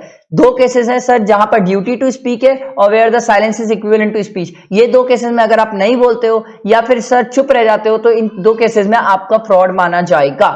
आया समझ? अब देखो अगला क्या दिया हुआ है, मिसरिप्रेजेंटेशन। सर क्या होता है, ध्यान से सुनना। Misrepresentation very simple sir. Misrepresentation मतलब, ध्यान से सुनना सर, क्योंकि फ्रॉड और मिसरिप्रेजेंटेशन में बहुत छोटा सा डिफरेंस है जो स्टूडेंट कंफ्यूज होते हैं। Misrepresentation is a statement of fact, यहां पर भी फैक्ट है, विच ऑफ फॉल्स, फैक्ट की ही गलती है, would constitute misrepresentation if the maker believes it to be true. ओ भाई यही तो अलग है, यही तो अलग करता है सर इसको फ्रॉड से। यही पॉइंट है जो अलग करता है फ्रॉड से। मिसरिप्रेजेंटेशन और फ्रॉड में यहीं पर डिफरेंस आ जाता है सर। फ्रॉड में क्या होता है सर, आपका इंटेंशन रहता है गलत करने का। मिसरिप्रेजेंटेशन में इंटेंशन नहीं है सर। यहां पर जो बंदा स्टेटमेंट दे रहा है उसको भी लग रहा है कि वो चीज सही बोल रहा है। फ्रॉड में तो वो जानबूझ के गलत करता है, उसे पता होता है मैं गलत कर रहा हूं। मिसरिप्रेजेंटेशन में उसे पता ही नहीं है कि वो गलत कर रहा है, स्टेटमेंट ऑफ फैक्ट बोल रहा है, भले ही वो गलत है बट उसे नहीं पता है कि वो गलत है। Believes it to be true, उसे लगता है वो सही बोल रहा है, but which is not justified by the information he possess. There is a breach of duty by a person without any intention to deceive. देखो यहां पर इंटेंशन नहीं है डिसीव करने का। फ्रॉड के केस में हमारा इंटेंशन था कि सामने वाले को नुकसान पहुंचाए। मिसरिप्रेजेंटेशन के केस में हमारा कोई इंटेंशन नहीं है कि सामने वाले को नुकसान पहुंचाए। हो सकता है उसको नुकसान हो जाए, आई एम नॉट सेइंग उसको नुकसान नहीं हो सकता है सर। फ्रॉड और मिसरिप्रेजेंटेशन में बहुत माइन्यूट डिफरेंस है सर, स्टूडेंट बहुत कंफ्यूज होते हैं सर। बहुत सिंपल है, फ्रॉड में नियत पे खोट है, पता है जानबूझ के गलत कर रहा हूं और सामने वाले को नुकसान हो रहा है। मिसरिप्रेजेंटेशन में नियत पे खोट नहीं है पर सामने वाले को नुकसान हो सकता है, सामने वाले को नुकसान हो सकता है, पर मेरी नियत नहीं थी सर कि मैं उसके साथ गलत करूं और मेरे को ऐसा लग रहा था जो मैं बोल रहा हूं वो सही है, इसीलिए ये मिसरिप्रेजेंटेशन है। बहुत स्लाइट डिफरेंस है, ध्यान रखना sir. Where a party causes, even though innocently, the other party to the agreement to make a mistake is subject matter main fact से related गलती है तो वो misrepresentation। very very simple sir, ध्यान रखना। इस केस में भी कॉन्ट्रैक्ट क्या रहेगा, voidable रहेगा at the option of agreed party, जिसके साथ गलत हुआ है, धोखे से ही हुआ बट कॉन्ट्रैक्ट voidable है, ठीक है, एकदम सिंपल। उसके बाद सर आगे देखो सर, डिफरेंस बिटवीन कोशन और अनड्यू इन्फ्लुएंस, इनके बीच का डिफरेंस क्या है सर? वेरी सिंपल, कोशन और अनड्यू इन्फ्लुएंस के बीच का अब भी अपन सीख के हैं सर। अपन कभी भी अगर एग्जाम में डिफरेंशिएशन लिखते हैं तो सर बेसिस लिखना, अच्छे मार्क्स मिलते हैं सर। देखो क्या बोल रहा है सर, सबसे पहले दिया हुआ है नेचर ऑफ एक्शन। क्वेश्चन में सर, क्वेश्चन में तो आप मारपीट और डराना धमकाना सब कर रहे हो। अनड्यू इन्फ्लुएंस तो सर मॉरल और मेंटल होता है सर, यहां पर कोई मारपीट ही नहीं हो रही सर। अनड्यू इन्फ्लुएंस में मॉरल और मेंटल से खेल रहे हो आप उसके। Sir involvement of criminal action, sir question में तो सर क्रिमिनल होता है सर, हो भी सकता है और ना भी हो सकता है। अनड्यू इन्फ्लुएंस में सर क्रिमिनल नहीं होता है सर, क्योंकि मेंटल और मॉरल है तो इसको क्रिमिनल नहीं बोला जा सकता सर, ठीक है। No such illegal act is committed or threatening is given. इसके बाद relation between the parties, sir question में जरूरी नहीं है रिलेशन हो, आप बाहर भी जाके किसी को मारपीट डरा धमका सकते हो, बट अनड्यू इन्फ्लुएंस तो सर तभी हो सकता है सर जब कुछ सॉर्ट ऑफ रिलेशन हो, डॉक्टर पेशेंट हो, नियर रिलेशन हो, हस्बैंड वाइफ हो, फादर सन हो या डेटर क्रेडिटर, कुछ रिलेशन होना चाहिए तभी अनड्यू इन्फ्लुएंस हो सकता है। उसके बाद अगला देखो, एक्सरसाइज बाय हुम, क्वेश्चन को कौन एक्सरसाइज कर सकता है sir? Question need not proceed from the promisor not it is directed against the promisor, it can be even bye a stranger. Sir question तो कोई भी परफॉर्म, कोई भी किसी को मारपीट डरा धमका सकता है सर, क्वेश्चन में तो ऐसा कोई है ही नहीं। Undue influence generally parties to the contract से होता है सर। जो दो पार्टी आपस में कॉन्ट्रैक्ट करिए, उनमें से एक पार्टी सर डोमिनेट करेगी और दूसरे पे अनड्यू इन्फ्लुएंस करेगी। सर सिंपल है, क्वेश्चन तो कोई भी कर सकता है सर, मारना पीटना डराना धमकाना मर्डर तो कोई भी कर सकता है sir, but undue influence sir वही कर सकता है। सिंपल है, याद रखना, जो पार्टी टू द कॉन्ट्रैक्ट है, क्योंकि जो पार्टी टू द कॉन्ट्रैक्ट है वही तो डोमिनेट करेगा। आप पार्टी टू द कॉन्ट्रैक्ट नहीं और बाहर जाके मैं किसी को बोलूंगा कि भाई मैं आज से तेरे पर डोमिनेट करूंगा और तू मेरी बात सुन, वो मेरे को दो झापड़ मार के भगा देगा। आ रहा है समझ? उसके बाद सर एनफोर्सेबिलिटी, सर ये तो वॉइडेबल है, ये हम पढ़ के आए सर, ये एदर वॉइडेबल और कोर्ट में सेट इट असाइड और एनफोर्स हो सकता है सर। देखो क्वेश्चन के केस में तो वॉइडेबल ही है सर, ये तो हम सीख के आए सर, क्वेश्चन में वॉइडेबल ही होगा, ठीक है, और कैंसिल कर देंगे। बट सर अनड्यू इन्फ्लुएंस के केस में जरूरी नहीं है कि उसको वॉइडेबल बनाया जाए सर। कई बार ऐसा होता है कि अनड्यू इन्फ्लुएंस होता है बट कोर्ट इसको इग्नोर करता है और कोर्ट बोलता है नहीं भाई ये कॉन्ट्रैक्ट कंप्लीट किया जाए। सर जनरली डॉक्टर पेशेंट के केस में, जनरली अगर पेशेंट क्रिटिकल में है, भले ही डॉक्टर अनड्यू इन्फ्लुएंस कर रहा है बट हमें पता है तो भी हो सकता है कोर्ट बोल सकता है कि नहीं भाई यहां पर जरूरत थी डॉक्टर के अंडर इन्फ्लुएंस करने की, क्योंकि पेशेंट सुन नहीं रहा था, समझ नहीं रहा था, तो हो सकता है कि कोड बोल दे कि ये कॉन्ट्रैक्ट परफॉर्म करो। आया समझ? उसके बाद सर देखो position of benefit received. Sir यहां पर जो भी बेनिफिट रिसीव्ड हुआ रिस्टोर करो सर। भाई क्वेश्चन में आपने जो भी प्रॉपर्टी ले ली, कुछ भी नुकसान पहुंचाया, वो सब रिस्टोर करो। यहां पर court has the description to direct the agreed party to return the benefit in whole और in part, not to give such direction. हो सकता है यहां पर सर आपको रिटर्न करने बोला जाए अगर कोई बेनिफिट आपने लिया हो अंडर इन्फ्लुएंस से, और हो सकता है कोर्ट ना भी बोले, ये तो डिपेंड करेगा। आया समझ? ये क्या पढ़ रहे थे अपन? ये पढ़ रहे थे सर क्वेश्चन और अंडर इन्फ्लुएंस के बीच का डिफरेंस। अब अपन को आगे क्या पढ़ना है सर? फ्रॉड और मिसरिप्रेजेंटेशन के बीच का डिफरेंस। ये बहुत ध्यान से सुनना, क्योंकि दोनों में के बीच में बहुत स्लाइड सा डिफरेंस है, बहुत स्लाइड सा। ठीक है, चलो अब स्टार्ट करते हैं फ्रॉड और मिसरिप्रेजेंटेशन। तो गाइज अपना नेक्स्ट टॉपिक क्या है? नेक्स्ट टॉपिक है डिफरेंस बिटवीन फ्रॉड और मिसरिप्रेजेंटेशन। बहुत ध्यान से देखना, बहुत इंपॉर्टेंट है। ठीक है, क्या डिफरेंस है? क्योंकि जनरली स्टूडेंट इन दो टॉपिक में बहुत कंफ्यूज होते हैं। तो देखो फ्रॉड मतलब क्या होता है? फ्रॉड में इंटेंशन होता है हमारा सामने वाले को डिसीव करना, नुकसान पहुंचाने का। मिसरिप्रेजेंटेशन में कोई एज सच हमारा इंटेंशन नहीं होता है उस पर्सन को नुकसान पहुंचाने का। ये चीज इंपॉर्टेंट है सर। ठीक है, अगर एग्जाम में ये डिफरेंशिएशन आया तो ये डिफरेंशिएशन जरूर लिखना। उसके बाद नॉलेज ऑफ ट्रुथ। सर क्या फ्रॉड में हमें नॉलेज होता है कि हम गलत कर रहे हैं? यस, हमें नॉलेज होता है, बट मिसरिप्रेजेंटेशन में उसे ऐसा लगता है कि वो जो बोल रहा है वो सही है। ठीक है, उसके बाद है rescission of the contract and claim for damages. Sir क्या फ्रॉड में अपन कैंसिल कर सकते हैं? यस, रिसाइशन वर्ड का मतलब कैंसिल करना, और क्या डैमेजेस क्लेम कर सकते हैं? यस, बट सर क्या मिसरिप्रेजेंटेशन में आप केस कर सकते हो या कॉन्ट्रैक्ट कैंसिल कर सकते हो? देखो, the injured party is entitled to repudiate the contract. Yes, वो कैंसिल कर सकता है, और sue for the restitution but can not claim the damages. Sir आप डैमेजेस क्लेम कैसे करोगे? सर जहां पर इंटेंशनली गलत किया होता है वहां पर आप डैमेजेस क्लेम करते, इसने इंटेंशनली तो गलत किया नहीं है, तो आप डैमेजेस क्लेम नहीं कर पाओगे। ठीक है, सिंपल। अगला है means to discover the truth. Sir अगर फ्रॉड में मीन्स है डिस्कवर करने का, तो सर उस केस में क्या आप डैमेजेस क्लेम कर पाओगे? देखो, the party using the fraudulent act can not secure और प्रोटेक्ट हिमसेल्फ। ये बोल के वो नहीं बच सकता कि सर सामने वाला चाहता तो ये फ्रॉड का पता कर लेता, अगर आपने फ्रॉड किया है तो आप लायबल रहोगे। बट सर यहां पर अगर आप मिसरिप्रेजेंटेशन के केस में आप बच जाओगे अगर सामने वाले के पास, पार्टी के पास मौका था कि वो ऑर्डिनरी इंटेलिजेंस या कहीं से भी पता कर लेता कि सर सामने वाला जो बोल रहा है वो गलत बोल रहा है।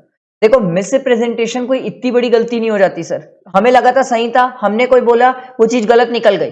फ्रॉड तो आप इंटेंशनली कर रहे हो, तो उस केस में सामने वाला अगर डिस्कवर कर पाए ना कर पाए, उस केस में आप लायबल हो। मिसरिप्रेजेंटेशन में अगर वो नहीं डिस्कवर कर पाता तो सर उस केस में फिर वो कॉन्ट्रैक्ट कैंसिल कर देगा बट डैमेजेस नहीं लेगा।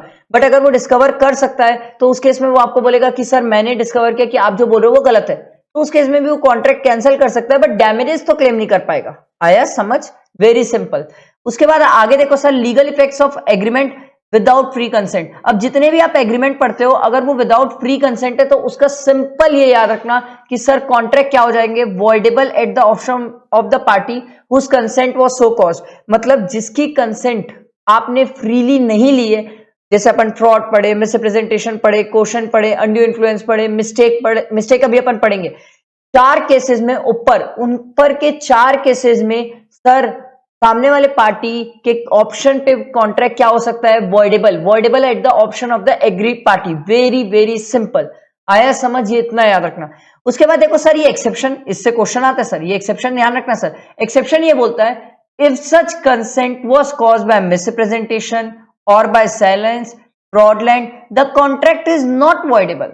कॉन्ट्रैक्ट वॉइडेबल कब नहीं होगा? If the party, sir very important, if the party whose consent was so caused had the means of discovering the truth with ordinary diligence। अगर वो एक नॉर्मल प्रूडेंस, एक आम आदमी की समझ में अगर वो कॉन्ट्रैक्ट को देखता, समझने की कोशिश करता, या सर मिसरिप्रेजेंटेशन या फ्रॉड ढूंढने की कोशिश करता तो वो ढूंढ लेता, उस केस में कॉन्ट्रैक्ट वॉइडेबल नहीं रहेगा। अगर उसके पास मीन्स ऑफ डिस्कवरिंग था, उसने डिस्कवर कर लिया एक ऑर्डिनरी इंटेलिजेंस से, तो वो कॉन्ट्रैक्ट वॉइडेबल नहीं रहेगा। एकदम simple sir. When a party to the contract commits fraud or misrepresentation, but the other party is not in fact misleaded by such fraud, आपने किसी के साथ फ्रॉड किया, मिसरिप्रेजेंटेशन किया और उससे सामने वाले को नुकसान नहीं हुआ, ये लिखा हुआ है ना, When the other party is not in fact misleaded by such fraud or misrepresentation, उसे कोई नुकसान नहीं हुआ, the contract cannot be avoided by the later. Sir जो agreed party है वो contract को avoid नहीं कर सकती. सर क्या बोल के avoid करोगे? Avoid तो आप तब कर पाते जब ये बोलते कि सर हमें इससे कोई नुकसान हो रहा है. यहाँ तो आपको नुकसान ही नहीं हो रहा है, तो फिर उस केस में आप contract को avoid कैसे करोगे? Very simple, but इससे case study आती है, इसीलिए ये exception important है. ठीक है, चलो ध्यान देना. उसके बाद अगला टॉपिक आपको दिया हुआ है मिस्टेक. सर मिस्टेक क्या होता है? Mistake can be defined as an innocent or erroneous belief. Innocently कोई गलती हो गई हो, जैसे बेसिकली बच्चों से होती है इनोसेंटली. एरनस मतलब सर फालतू, किसी चीज के लिए आपकी फालतू बिलीफ होती है, which lead the party to misunderstand the other, जिसके कारण सामने वाले ने दूसरे को पार्टी को गलत समझा.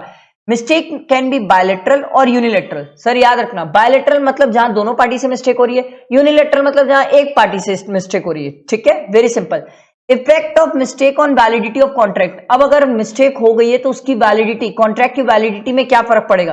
सर मिस्टेक दो टाइप की हो सकती है, मिस्टेक ऑफ लॉ और मिस्टेक ऑफ फैक्ट. बहुत आराम से सुनना, बहुत सिंपल है सर. अगर लॉ की गलती हुई है और इंडियन लॉ की गलती है तो आप नहीं बचोगे सर, फिर तो कॉन्ट्रैक्ट वॉइड है. फॉरेन लॉ की गलती है तो सर एक्सक्यूजेबल है. रीजन ये सर क्योंकि फॉरेन लॉ लोगों को पता हो ये पॉसिबल नहीं है सर, बट इंडियन लॉ लोगों को पता होता है. सर बेसिकली अगर आप गाड़ी ड्राइव करें तो आपको नॉलेज है कि सर हमारे पास लाइसेंस होना चाहिए, बट फॉरेन में क्या लॉ चल रहा है ये आपको नहीं पता है, तो फॉरेन लॉ एक्सक्यूजेबल है, इंडियन लॉ में कोई एक्सक्यूज नहीं होता.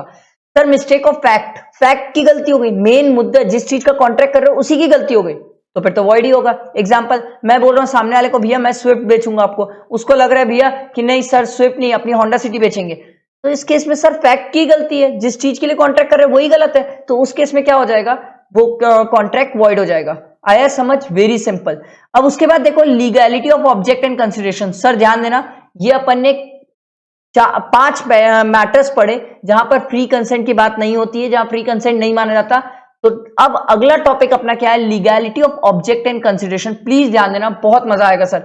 कुछ ऐसे केसेस है, नॉर्मली हम कोई भी कॉन्ट्रैक्ट या एग्रीमेंट करते हैं तो हम ये माना जाता है कि हमारा ऑब्जेक्ट लॉफुल है और लीगल है, ये वन ऑफ द एसेंशियल्स है वैलिड कॉन्ट्रैक्ट का. अनलेस मतलब सर इन सब केसेस में ये नहीं माना जाएगा कि आपका ऑब्जेक्ट लीगल है या फिर आपका कंसिडरेशन लीगल है. देखो सर सबसे पहला दिया हुआ है आपको, व्हेन कंसिडरेशन और object is forbidden by law. Sir allowed ही नहीं है, करना ही अलाउड नहीं था, आपने कर दिया. एग्जाम्पल, सर एक माइनर शादी कर रहा है, सर ये कंसिडरेशन और object is forbidden by law, कर ही नहीं सकता था सर, लॉ अलाउ ही नहीं करता सर कि 18 से बिलो कोई शादी करे. व्हेन कंसिडरेशन और object is forbidden by law. दूसरा देखो, व्हेन कंसिडरेशन और object defeats the provision of law. Sir very simple, मान लो मैंने कोई डेटर के साथ एग्रीमेंट किया, ध्यान से सुनना, मान लो मैंने कोई डेटर के साथ एग्रीमेंट किया कि भाई अगर तू मुझे 4 साल तक पैसे नहीं देगा तो मैं तेरे ऊपर केस करूंगा. सर यहां पर आप लिमिटेशन एक्ट को तोड़ रहे हो. लिमिटेशन एक्ट ये बोलता है कि कोई भी डेटर से अगर 3 साल में पैसा रिकवर नहीं होता तो वो बैड डेट मान लिया जाएगा. यहां पर आप लॉ जो है, लॉ को डिफीट कर रहे हो. सर 4 साल का कॉन्ट्रैक्ट कर रहे हो डेटर्स के साथ कि 4 साल में वो पैसा नहीं दिया तो आप उसके ऊपर केस करोगे, तो वही है सर, यहां पर डिफीट कर रहे हो आप प्रोविजन ऑफ लॉ को. ठीक, सिंपल. तीसरा पॉइंट देखो, when it is fraudulent. Sir वो तो सिंपल सी बात है, जहां पर आप फ्रॉड कर रहे हो तो वॉइड ही हो जाएगा सर. ठीक है, अगला देखो sir, when consideration defeats any rule for the time being in force in India. Sir ये वाले पॉइंट का अब कोई रिलेवेंस नहीं रहा, इस पॉइंट का कोई मतलब नहीं है अब. ठीक है, अगला पॉइंट देखो sir, when consideration involves injury to the person or property of another. Sir आप ऐसा कंसिडरेशन ले रहे हो जिससे सामने वाले को हार्म हो रहा है, मतलब उसकी प्रॉपर्टी को हार्म हो रहा है या उसको इंजरी हो रही है. ठीक है, तो ये सर वॉइड है. इसका मैं आपको एक एग्जांपल देता हूं सर, एकदम simple example. When consideration involves injury to the person or property of another. जैसे मान लो आप किसी से कंसिडरेशन ले रहे हो, इंजरी और हार्म टू द पर्सन. हाँ सर एक अच्छा एग्जांपल ले सकते हैं. मैं जैसे मान लो आपने किसी के ऊपर क्वेश्चन अप्लाई किया या किसी पर मारपीट करी और उससे कोई कंसिडरेशन लिया, या उसको डराया धमकाया और उससे कोई कंसिडरेशन लिया, सर उस केस में जो कंसिडरेशन है आपका वॉइड है सर, यहां पर लीगल नहीं है सर, लॉफुल नहीं है सर. ठीक है, उसके बाद अगला देखो sir, when consideration is immoral. Immoral है सर, सोसाइटी और जो बोलता है सर, इसका एक बहुत प्यारा एग्जांपल है सर इमोरल का, बहुत प्यारा एग्जांपल. मान लो मैं आपको एक एग्जांपल से समझाता हूं सर, बहुत सिंपल समझ आएगा सर. ए बी से शादी किया, ठीक है, एक लड़की है, ए ने बी से शादी किया. अब मान लो सी ए को बोलता है अगर ए तू बी को तलाक दे देगा तो मैं तलाक दे देगी, सॉरी तलाक दे देगी तो मैं तेरे से शादी कर लूंगी, मैं तेरे से शादी कर लूंगा। ठीक है, ए गर्ल है, बी बॉय है, ठीक है, सी बॉय है, ठीक। ए बी से शादी करी थी, ठीक है। सी ने ए को बोला अगर तू बी को तलाक दे देगी तो मैं तेरे से शादी कर लूंगा। सर ये जो आप कर रहे हो ना सर, ऐसे एग्रीमेंट्स इमोरल है सर, इमोरल, हमारे सोसाइटी के मॉरलिटी के अगेंस्ट है, इमोरल है, अनलॉफुल है, अगेंस्ट है सर। आप ऐसे काम नहीं कर सकते, ऐसे एग्रीमेंट्स नहीं कर सकते, वॉइड है। उसके बाद देखो sir, when consideration is oppose to public policy, ओ भाई अपोज टू पब्लिक पॉलिसी मतलब ऐसा जो कुछ पब्लिक पॉलिसी के अगेंस्ट हो। अब इसमें अपन पॉइंट देखते हैं सर। सबसे पहला पॉइंट दिया हुआ है आपको, ट्रेडिंग विद एनिमी। सर अगर आप पाकिस्तान के साथ ट्रेडिंग कर रहे हो तो ये अपोज टू पब्लिक पॉलिसी है सर, गवर्नमेंट मना कर रही है ना, नहीं करना चाहिए ना सर। अगर आप उनके साथ कोई एग्रीमेंट करते हो तो वो गलत है सर। ट्रेडिंग विद एनिमी ये वॉइड है सर, आप कर ही नहीं सकते, अपोज टू पब्लिक पॉलिसी है। दूसरा देखो sir, stippling prosecution, very simple sir, very very simple. आप ऐसा कुछ काम कर रहे हो जिससे या तो जज को या तो सर वकील को आप घुमा रहे हो या उनको नॉर्मल प्रोसीडिंग करने से डिस्टर्ब कर रहे हो, स्टिपलिंग प्रोसिक्यूशन। ठीक है, ध्यान दो इसको sir. An agreement to stifle prosecution is that an agreement to prevent proceeding already instituted from running their normal course using force. आप सामने वाले को डिस्टर्ब कर रहे हो, आप उसको नॉर्मल कोर्स में रन करने नहीं दे रहे हो। टेंड्स टू बी प्रिजर्वेशन और एन अब्यूज ऑफ जस्टिस, आप गलत तरीका अप्लाई कर रहे हो, फोर्स कर रहे हो, डिस्टर्ब कर रहे हो, हरास कर रहे हो, ये सब चीजें सर स्टिपलिंग प्रोसिक्यूशन में आ जाती है सर। जहां पर वकील को डराना धमकाना, ठीक है, गवाह को डराना धमकाना, ये सब स्टिपलिंग प्रोसिक्यूशन में, ये सब काम नहीं कर सकते सर, ऐसे एग्रीमेंट्स वॉइड है, नहीं कर सकते। उसके बाद अगला देखो sir, maintenance and champerty. Student को इसमें बहुत डाउट आता है सर, बहुत ध्यान से सुनना। मेंटेनेंस क्या होता है? Is an agreement in which a person promises to maintain suit in which he has no interest.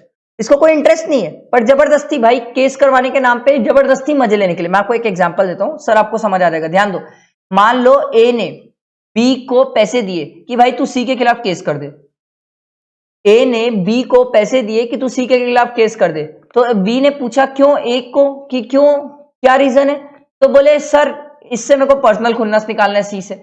यहां पर बी का कोई इंटरेस्ट नहीं है सर, बी का तो कोई इंटरेस्ट ही नहीं, बी तो जानता भी नहीं सी को। ए अपनी खुन्नस निकालना चाहता है तो ए डायरेक्ट खुद केस नहीं कर रहा है, बी को बोल रहा है भाई तू केस कर दे। इस केस में सर इसको बोला जाता है सर इसको बोला जाएगा मेंटेनेंस। इसलिए क्यों? क्योंकि यहां पर इसका कोई इंटरेस्ट नहीं है। इसका इंटरेस्ट नहीं है सर, बी का कोई इंटरेस्ट नहीं है। ए तो खुन्नस निकालना चाहता था सी से, तो बी को बोला भाई तू केस कर दे सी के ऊपर, मैं तेरे को पैसे दे रहा हूं। इसको बोला जाता है ऐसा एग्रीमेंट जिसमें मेंटेनेंस की बात कर रहे हो, ऐसे एग्रीमेंट सेंटर करना अलाउड नहीं है सर, नहीं है।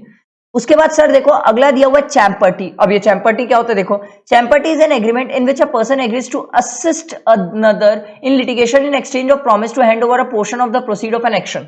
मैं आपको ये भी समझाता हूं सर, एग्जांपल बहुत सिंपल है सर। मान लो ए ने, सुनो, ए ने बी को बोला कि भाई सी के खिलाफ केस कर दे। ध्यान से सुनना, ए ने बी को बोला सी के खिलाफ केस कर दे। यहां पर बी का भी इंटरेस्ट है, यहां पर ए का भी इंटरेस्ट है, बट ए केस कोई रीजन से नहीं कर पा रहा है तो उसने बी को बोला कि भाई तू केस कर दे, मैं तेरे सपोर्ट पे रहूंगा। बी केस करना नहीं चाहता था सी के ऊपर। वापस मैं बोलता हूं सर, ए ने बी को बोला सी के ऊपर केस कर दे। सर यहां पर दोनों का इंटरेस्ट है, पर बी सी के ऊपर केस नहीं करना चाहता था। ए बोला अगर तू केस किया और हम केस जीत गए और 10,000 रुपए जीत गए तो अपन दोनों बांट लेंगे सर 50-50, 5,000 तेरा 5,000 मेरा। तो इसको बोला जाता है सर चैम्पर्टी, जहां पर आप दूसरे पर्सन को असिस्ट कर रहे हो, हेल्प कर रहे हो किसी थर्ड पार्टी के ऊपर केस करने के लिए। देखो, champerty is an agreement in which a person agrees to assist another in litigation in exchange of a promise to hand over a portion of the proceed. मैंने आपको बोला जितना भी रिकवर होगा उसका आधा 50 तेरा 50 मेरा, ठीक है। उसके बाद देखो, the agreement of supplying funds by way of maintenance और champerty is valid unless, champerty और मेंटेनेंस कुछ हद तक वैलिड रहेगा। ये कब वैलिड नहीं रहेगा देखो, unless it is unreasonable or so as to unjust to the other party. जहां पर ये अनरीजनेबल हो और किसी सामने वाली पार्टी को नुकसान करने के लिए हो, वहां पर मेंटेनेंस और चैम्पर्टी गलत है। तो आपने एक चीज ये सीखी सर कि मेंटेनेंस और चैम्पर्टी नॉर्मल केसेस में ठीक है सर, कोई दिक्कत नहीं है, बट जहां पर हम किसी दूसरी पार्टी को नुकसान या दूसरी पार्टी को हार्म करना चाहते हैं तो उस केस में मेंटेनेंस और चैम्पर्टी गलत है sir. if it is made with a malicious motive that like that of gambling, litigation or operation of other party, डराना, धमकाना या फिर encouraging unrighteous suit, हमारे पास राइट नहीं थी, जबरदस्ती हम उचका के सामने वाले के ऊपर केस करवा दिए, क्यों, हमको मजे लेना था, टाइम पास करना था, इन सब केसेस में सर मेंटेनेंस और चैम्पर्टी गलत है। तो हमने ये सीखा सर मेंटेनेंस और चैम्पर्टी के अगर एग्रीमेंट्स है, ध्यान से सुनना सर, मेंटेनेंस और चैम्पर्टी के एग्रीमेंट्स है और अगर ये दो मोटिव नहीं है, ये जो दो मोटिव है, अगर ये दो मोटिव नहीं है, प्रॉपर सही मोटिव से कर रहे हो तो मेंटेनेंस और चैम्पर्टी के एग्रीमेंट वैलिड है, कोई दिक्कत नहीं है, अपोज टू पब्लिक पॉलिसी नहीं माना जाएगा। बट अगर ये दो मोटिव से आपने मेंटेनेंस और चैम्पर्टी के एग्रीमेंट किए तो फिर उस केस में आपका मेंटेनेंस और चैम्पर्टी का जो एग्रीमेंट है वो अपोज टू पब्लिक पॉलिसी माना जाएगा। आया सिंपल समझ। उसके बाद देखो sir, traffic relating to public office, sir ये तो बड़ा खतरनाक है सर। आप गवर्नमेंट के ऑफिसेस किसी और को सेल कर रहे हो, भाई मेरे बदले ये पोस्ट तू लेगा क्या, इस पोस्ट का इतना पैसा लगेगा। सर जनरली अपन मूवी वगैरह में देखते हैं, मूवी वगैरह में जैसे पुलिस की पोस्टिंग होती है, ट्रांसफर होते हैं तो उसमें पैसे वगैरह मांगते हैं।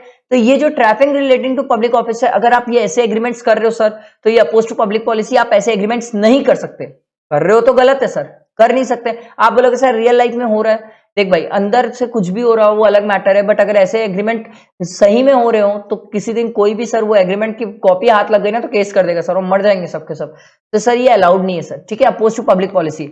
अगला है sir agreement tending to create monopoly, sir ये तो बड़ा खतरनाक है सर। पेप्सी और कोका कोला दो बड़े कोल्ड ड्रिंक के ब्रांड्स है, वो दो लोग मिलकर मोनोपोली क्रिएट करने की कोशिश कर रहे हैं, तो ऐसे एग्रीमेंट्स नहीं कर सकते सर, ऐसे एग्रीमेंट्स आप कर ही नहीं सकते सर। एक तो ये भी बोलता है, इंडियन कॉन्ट्रैक्ट एक्ट भी बोलता है, और जब आप आगे फ्यूचर में पढ़ोगे तो कॉम्पिटिशन एक्ट भी बोलता है कि सर ऐसे एग्रीमेंट्स नहीं कर सकते जिससे आप मोनोपोली क्रिएट करो, ठीक है। उसके बाद देखो सर, मैरिज ब्रोकरेज कॉन्ट्रैक्ट, ये तो बड़ा खतरनाक है sir. Marriage brokerage contract, sir अगर आप दहेज वगैरह की बात करते हो या शादी में सामने वाले पार्टी से कुछ लेने की बात करते हो सर, तो ऐसे एग्रीमेंट्स और कॉन्ट्रैक्ट्स आप कर ही नहीं सकते। वैसे भी सर कोई भी पर्सन दहेज या कुछ पैसा लेता है तो सर वो राइटिंग में लेके नहीं लेता है, ठीक है, कैश होता है जनरली, या गुड आइटम्स के केसेस में होता है सर, आइटम्स वगैरह होते हैं, बोल के नहीं लेते सर, क्योंकि बोल के लेंगे और एग्रीमेंट करके लेंगे तो मर जाएंगे sir. Opposed to public policy है मैरिज ब्रोकरेज कॉन्ट्रैक्ट्स, इसमें दहेज याद रखना सर, सिंपल। उसके बाद देखो अगला दिया हुआ है interference with the court of justice, very nice. आप जज को बैठा के सिखा रहे हो, तू चल बैठ, तेरे को मैं बताता हूँ कि लॉ क्या है। सर आप जज को अगर परेशान करोगे, डिस्टर्ब करोगे, उसे जजमेंट देने नहीं दोगे, या जज को बोलोगे कि सर आप गलत दे रहे हो डिसीजन, आपको नहीं पता है लॉ वगैरह, interference with the court of justice. Justice sir जज को बैठा रहे हो आप वहां पर सर, कोर्ट में आप कोर्ट की प्रोसीडिंग होने नहीं दे रहे हो। तो सर ऐसे अगर एग्रीमेंट्स कर रहे हो कि भाई तू मेरे बदले ऐसा सब काम करना कोर्ट में, तो ये सब सर एग्रीमेंट्स क्या है, अपोज टू पब्लिक पॉलिसी, और इस केस में तो सर हो सकता है जज आपको जेल भी भेज दे, ठीक है। उसके बाद है अगला देखो interest against obligation, sir very simple, very very simple, मैं आपको एकदम आराम से समझाता हूं, ध्यान से सुनना। इंटरेस्ट अगेंस्ट ऑब्लिगेशन मतलब, मान लो मैं एक प्रिंसिपल, मेरे अंडर एक एजेंट, ठीक है, एजेंट के पास कोई राइट नहीं है कि वो क्या बोलते हैं सामने वाली पार्टी से, कोई भी पर्सन से क्या बोलते हैं सेल प्रोसीड या पैसा ले सके। मान लो एजेंट यहां पर अगर अपनी मन मर्जी से पैसा लेता है तो इंटरेस्ट अगेंस्ट ऑब्लिगेशन, सर उसका इंटरेस्ट नहीं था। मैं आपको एक सिंपल एग्जांपल लिख के बताता हूं, देखो सर, मैं प्रिंसिपल एक एजेंट, ठीक है, मान लो प्रिंसिपल ने गुड सेल किया एक्स को, अब एजेंट मान लो पैसा ले लेता है एक्स से, तो इस केस में एजेंट जो है वो इंटरेस्ट अगेंस्ट ऑब्लिगेशन के काम कर रहा है। क्यों? क्योंकि एजेंट के पास पावर ही नहीं दिया था मैंने पैसा लेने का। सर एक्स को पैसा किसको देना चाहिए था? प्रिंसिपल को। लिया कौन? एजेंट। तो सर ये अलाउड नहीं है, ठीक है, एकदम simple, opposed to public policy. अगला देखो sir, consideration unlawful in part, अगर आप कोई कॉन्ट्रैक्ट कर रहे हो उसके लिए आधा कंसिडरेशन अनलॉफुल है और आधा सर लॉफुल है, तो गवर्नमेंट ने ये बोला अगर दोनों को अलग अलग कर सकते हैं तो अनलॉफुल वाला वॉइड, लॉफुल वाला वैलिड। अगर दोनों अलग अलग नहीं हो सकता तो गवर्नमेंट बोली पूरा का पूरा वॉइड। उस केस में तो पूरा का पूरा क्या हो जाएगा? वॉइड हो जाएगा, कहानी खत्म। उसके बाद अगला देखो सर, वॉइड एग्रीमेंट। अब इसमें स्टूडेंट को बहुत डाउट आता है, सर क्यों नहीं पता? बहुत ईजी है सर, ध्यान से सुनना, बहुत इजीली एक्सप्लेन करूंगा sir. Void agreement, void agreement क्या होते हैं? ऐसे एग्रीमेंट्स जो वॉइड है, जो शुरू से ही गलत है, वॉइड एब इनिशियो, कर ही नहीं सकते थे। सबसे पहला दिया हुआ है agreement in restaurant of marriage, आप किसी को शादी करने से नहीं रोक सकते, बट माइनर को रोक सकते हो सर।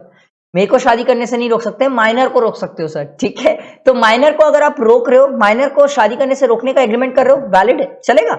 बट किसी और को रोक रहे हो तो वो सर शुरू से गलत है, वॉइड एग्रीमेंट है, कर ही नहीं सकते ऐसे एग्रीमेंट।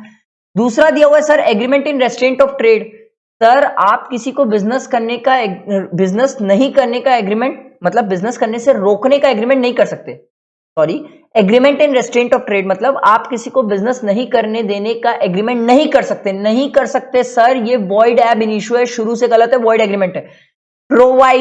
प्रोवाइडेड एक्सेप्शन, सर अगर आप चाहो तो पार्टनरशिप में, जैसे मैं आपको एक एग्जांपल देता हूं, मान लो पार्टनरशिप में ए बी सी और तीन पार्टनर है सर, अगर सी पार्टनर रिटायर हो रहा है, ठीक है, तो ये रिटायर हो रहा है, तो आप चाहो तो पार्टनरशिप डीड में ये लिख सकते हो कि अगर कोई भी पार्टनर रिटायर हो रहा है, ठीक है, तो वो जो पार्टनरशिप का जो बिजनेस है वो same business limited time with in specified area limited period तक रोक सकते हो सर। आप ऐसा नहीं है कि सी को जिंदगी भर रोक दिए, भाई ये नहीं बोल सकते भाई कि हमारे पार्टनरशिप का काम कपड़े का है, सी जिंदगी भर कपड़े का काम नहीं कर सकता, नहीं सर। आप ये नहीं बोल सकते कि वो अर्थ में क्या बोलते हैं कपड़े का काम नहीं करेगा, तो क्या मून में जाके करे? सर कॉमन सेंस की बात समझो, आप limited area limited time period तक किसी को रोक सकते हो, वो भी एग्रीमेंट में लिख के। नॉर्मल केस में कभी कोई आपसे पूछे कि क्या किसी को हम बिजनेस करने से रोक सकते हैं, तो बोलना नहीं, agreement in restaurant of trade जो है वो वॉइड एग्रीमेंट है, शुरू से ही गलत है। बट इसका एक्सेप्शन है कि आप चाहो तो पार्टनरशिप के केस में ये अप्लाई होता है। पार्टनरशिप के केस में हम कई बार अपने पार्टनर्स को, आउटगोइंग पार्टनर्स को रोकते हैं sir, but limited time period के लिए, लिमिटेड एरिया के लिए। जैसे होंडा क्या करता है, ध्यान से सुनना सर, हीरो होंडा क्या करता है, अब हीरो और होंडा अब तो अलग अलग हो गए सर, होंडा वाले क्या करते हैं, अपने इंजीनियर्स जो रहते हैं, जो उनके पास मैकेनिक रहते हैं, जो काम करते हैं सर, वो लोगों के साथ एक एग्रीमेंट करते हैं, एम्प्लॉइज के साथ, कि जब भी आप होंडा छोड़ के जाओगे 5 साल तक अपने 5 साल तक कोई और ऑटोमोबाइल कंपनीज में काम नहीं करोगे सर। 5 साल लिमिटेड टाइम पीरियड है, ये वैलिड है। वो बोले कि जिंदगी भर नहीं करोगे तो ये गलत है सर, वो बंदा तो काम ही वही सीखा है, अब आप उसको जिंदगी भर रोकोगे तो आगे वो काम क्या करेगा? आ रहा है समझ? ये चीज सर ध्यान रखना, इसमें कई स्टूडेंट को दिक्कत आती है, agreement in restaurant of trade. ठीक, अगला देखो sir, agreement in restaurant of legal proceeding.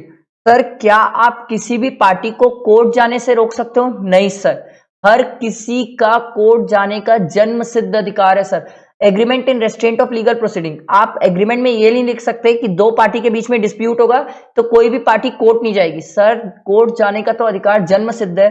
But sir दो केसेस है सर जहां पर आप रोक सकते हो सर। मान लो अगर आपने एग्रीमेंट में, ध्यान देना सर, मान लो आपने एग्रीमेंट में यह लिख दिया कि सर प्रेजेंट या फिर फ्यूचर, प्रेजेंट या फिर फ्यूचर का जो भी हमारे बीच डिस्प्यूट होगा उसको हम सबसे पहले आर्बिट्रेशन के पास लेके जाएंगे। अगर आपने लिख दिया है कि सर हमारे बीच में दो पार्टीज के बीच में जो भी कॉन्ट्रैक्ट टू द पार्टीज है उसके बीच में डिस्प्यूट होगा, प्रेजेंट डिस्प्यूट या फ्यूचर डिस्प्यूट, अगर हम सबसे पहले आर्बिट्रेशन के पास लेके जाएंगे तो उस केस में आप डायरेक्ट कोर्ट नहीं जाओगे सर, सबसे पहले आर्बिट्रेशन के पास जाओगे। आर्बिट्रेशन जो भी बोलेगा, आर्बिट्रेटर जो भी बोलेगा, आर्बिट्रेटर कौन होता है? आपके मन में क्वेश्चन आ सकता है सर आर्बिट्रेटर कौन होता है? आर्बिट्रेटर वो पर्सन होता है जो सर जो कॉन्ट्रैक्ट में अपॉइंट किया जाता है कि भाई कल के दिन तेरे मेरे बीच लड़ाई होगी तो अपन इसके पास चलेंगे समझौता कराने, उसको बोला जाता है आर्बिट्रेटर। तो अगर आपने उसके साथ आर्बिट्रेशन का एग्रीमेंट एंटर किया है तो आप प्रेजेंट और फ्यूचर डिस्प्यूट उसके पास पहले लेके जाओगे। अगर उससे भी मैटर सुलझ नहीं पा रहा है या उसके जो डिसीजन है उससे कोई पार्टी एग्री नहीं करती तो कोर्ट जा सकता है सर। बट ये याद रखना कि आप किसी को कोर्ट जाने से नहीं रोक सकते। कोर्ट जाने से हम तभी रोक पाएंगे जब हमने अपने कॉन्ट्रैक्ट में ये मेंशन किया है कि हमारे बीच का डिस्प्यूट सबसे पहले किसके पास जाएगा? आर्बिट्रेटर के पास। सर इंपॉर्टेंट है, ध्यान रखना, स्टूडेंट कंफ्यूज रहते हैं। देखो सबसे पहले आप आर्बिट्रेटर के पास जाओगे, ठीक है, ये दोनों पॉइंट है सर, ध्यान रखना, एक प्रेजेंट डिस्प्यूट एक फ्यूचर डिस्प्यूट, प्रेजेंट फ्यूचर, ठीक। उसके बाद देखो sir, agreement the meaning of which is uncertain. Sir हमने तो पढ़ के आया था सर, कोई भी कॉन्ट्रैक्ट करना है तो सबसे पहले क्या होना चाहिए सर? सर्टन, डेफिनेट, नॉट वेग। तो कोई भी ऐसा एग्रीमेंट या कॉन्ट्रैक्ट कर रहे हो जो अनसर्टन है, मैं बोला भाई मैं तेरे को सीए फाउंडेशन पढ़ाऊंगा, क्या पढ़ाऊंगा? Law, economics. अगर अनसर्टन है तो फिर तो ऐसे एग्रीमेंट्स वॉइड है sir.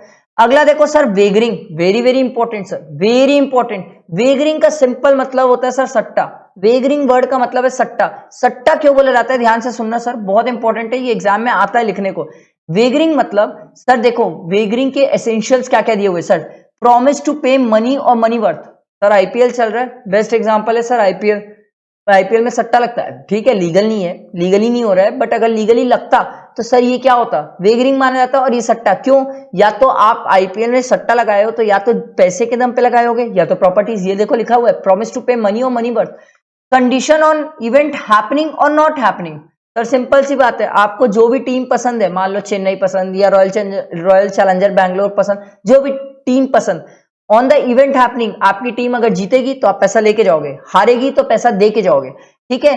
Uncertainty of event, sir आपको क्या पता कौन सी टीम जीतने वाली है? अगर आपको पता है कौन सी टीम जीतने वाली तो वो वेगरिंग नहीं कहलाएगा सर, याद रखना सर, ठीक है। उसके बाद अगला दिया हुआ sir two parties, but obviously बात है सर दो पार्टी होगी और चांसेस है कि आप जीत भी सकते हो और हार भी सकते हो। अच्छा, कॉमन इंटरेस्ट है, हमारा कॉमन इंटरेस्ट क्या है? मेन मैच में जीतना और हारना, ठीक है। Parties have no other interest, उसका कोई इंटरेस्ट नहीं है सर। और अगर उसकी मान लो टीम के साथ सेटिंग हो या मैच में कोई सेटिंग हो, ठीक है, तो सर फिर उस केस में वो वेगरिंग नहीं कहलाएगा। जब सेटिंग है और तेरे को पता है कि कौन सी टीम जीतने वाली, तो वो वेगरिंग कैसे हुआ? वेगरिंग तो तब होता जब अनसर्टन होता, म्यूचुअल चांसेस ऑफ गेन और लॉसेस होता, और भाई पैसे के दम पे या मनी वर्थ के फॉर्म पे पेमेंट होता, तो उसको वेगरिंग बोला जाता है। वेरी सिंपल, ठीक है। अब कुछ ऐसे ट्रांजेक्शन है जो वेगरिंग जैसे होते हैं सर। सबसे पहला आपको दिया हुआ है lottery transaction. Sir lottery transaction याद रखना, ये वेगरिंग जैसा होता है। क्रॉसवर्ड पजल्स या कॉम्पिटिशंस, ये भी सर वेगरिंग जैसे। अच्छा, मन में क्वेश्चन ये आता है सर अगर ये वेगरिंग है तो क्या ये वैलिड है? नहीं सर। वेगरिंग एग्रीमेंट्स क्या होते हैं? वॉइड होते हैं सर, याद रखना, वेगरिंग एग्रीमेंट्स वॉइड होते हैं सर। उसके बाद देखो स्पेक्युलेटिव ट्रांजैक्शंस, आप बोलोगे sir speculative transactions share market में होता है, वो वॉइड कैसे होगा? सर ऐसा ट्रांजैक्शन जिसमें डिलीवरी नहीं हो रही है, जहां पर आप ये बोल रहे हो, जैसे कि एग्जांपल देता हूं, मैं बोला भाई मेरे को लग रहा है कल सोने का रेट बढ़ेगा, सामने वाला एक आदमी आया वो बोला नहीं भाई मेरे को लग रहा है सोने का रेट नहीं बढ़ेगा, तो इस केस में हम दोनों आपस में बैठ के स्पेक्युलेटिव ट्रांजैक्शंस खेल रहे हैं, जहां पर ना मैं सोना देने वाला हूं अगर मैं हार गया तो, ना वो मुझे सोना देने वाला है वो अगर हार गया तो, यहां पर सिर्फ प्राइस फ्लक्चुएशन में खेल रहे हैं, डिलीवरी नहीं हो रही है, तो वो स्पेक्युलेटिव ट्रांजैक्शंस क्या है? वॉइड है, ठीक है, वो वॉइड है। उसके बाद देखो सर हॉर्स रेस ट्रांजैक्शंस, याद रखना सर, हॉर्स रेस ट्रांजैक्शंस अगर 500 के बिलो है, रुपीज अगर 500 के बिलो है तो ये वेगरिंग है सर, 500 के अबव है तो फिर ये वेगरिंग की कैटेगरी से बाहर हो जाता है, ठीक। उसके बाद देखो सर और क्या दिया हुआ है, transactions resembling with wagering transactions but are not void, कुछ ऐसे ट्रांजैक्शंस है जो वेगरिंग के नेचर के हैं बट वो वॉइड नहीं है सर। सबसे पहला आपको दिया हुआ चिट फंड। चिट फंड क्या होता है सर? वेरी सिंपल, जहां पर लोग क्या करते हैं, सब पर्सन जितने भी मेंबर्स है चिट फंड के, वो सब एक इक्वल अमाउंट कंट्रीब्यूट करते हैं, फिर लॉटरी निकाली जाती है, जिसका नाम निकलता है उसको वो पैसा मिलता है सर, चिट फंड। इंडिया में तो चिट फंड बहुत चलता है और इसपे घोटाले भी बहुत होते हैं सर। चिट फंड लॉटरी जैसा नेचर का है, क्योंकि हो सकता है चिट्ठी में आपका नाम निकले और ना निकले, माइट बी पॉसिबल आपको पूरा पैसा मिले और ना मिले, अनसर्टन है, इसीलिए ये वेगरिंग जैसा है, बट ये वॉइड नहीं है, ठीक है। उसके बाद अगला है देखो कमर्शियल ट्रांजैक्शन और शेयर मार्केट ट्रांजैक्शन। सर ये इसलिए बोला है क्योंकि शेयर मार्केट में जब भी आप कोई ट्रांजैक्शंस करते हो सर, तो याद रखना आपको सर प्रैक्टिकली अगर डिलीवरी लेना पड़ रहा है तो वो वेगरिंग नहीं है सर, और अगर डिलीवरी नहीं लेना पड़ रहा है तो वो स्पेक्युलेटिव है, तो फिर वो वेगरिंग के नेचर का हो जाएगा। अगर डिलीवरी लेना पड़ रहा है, ठीक है, तो उस केस में वो वेगरिंग नहीं माना जाएगा, ये ध्यान रखना।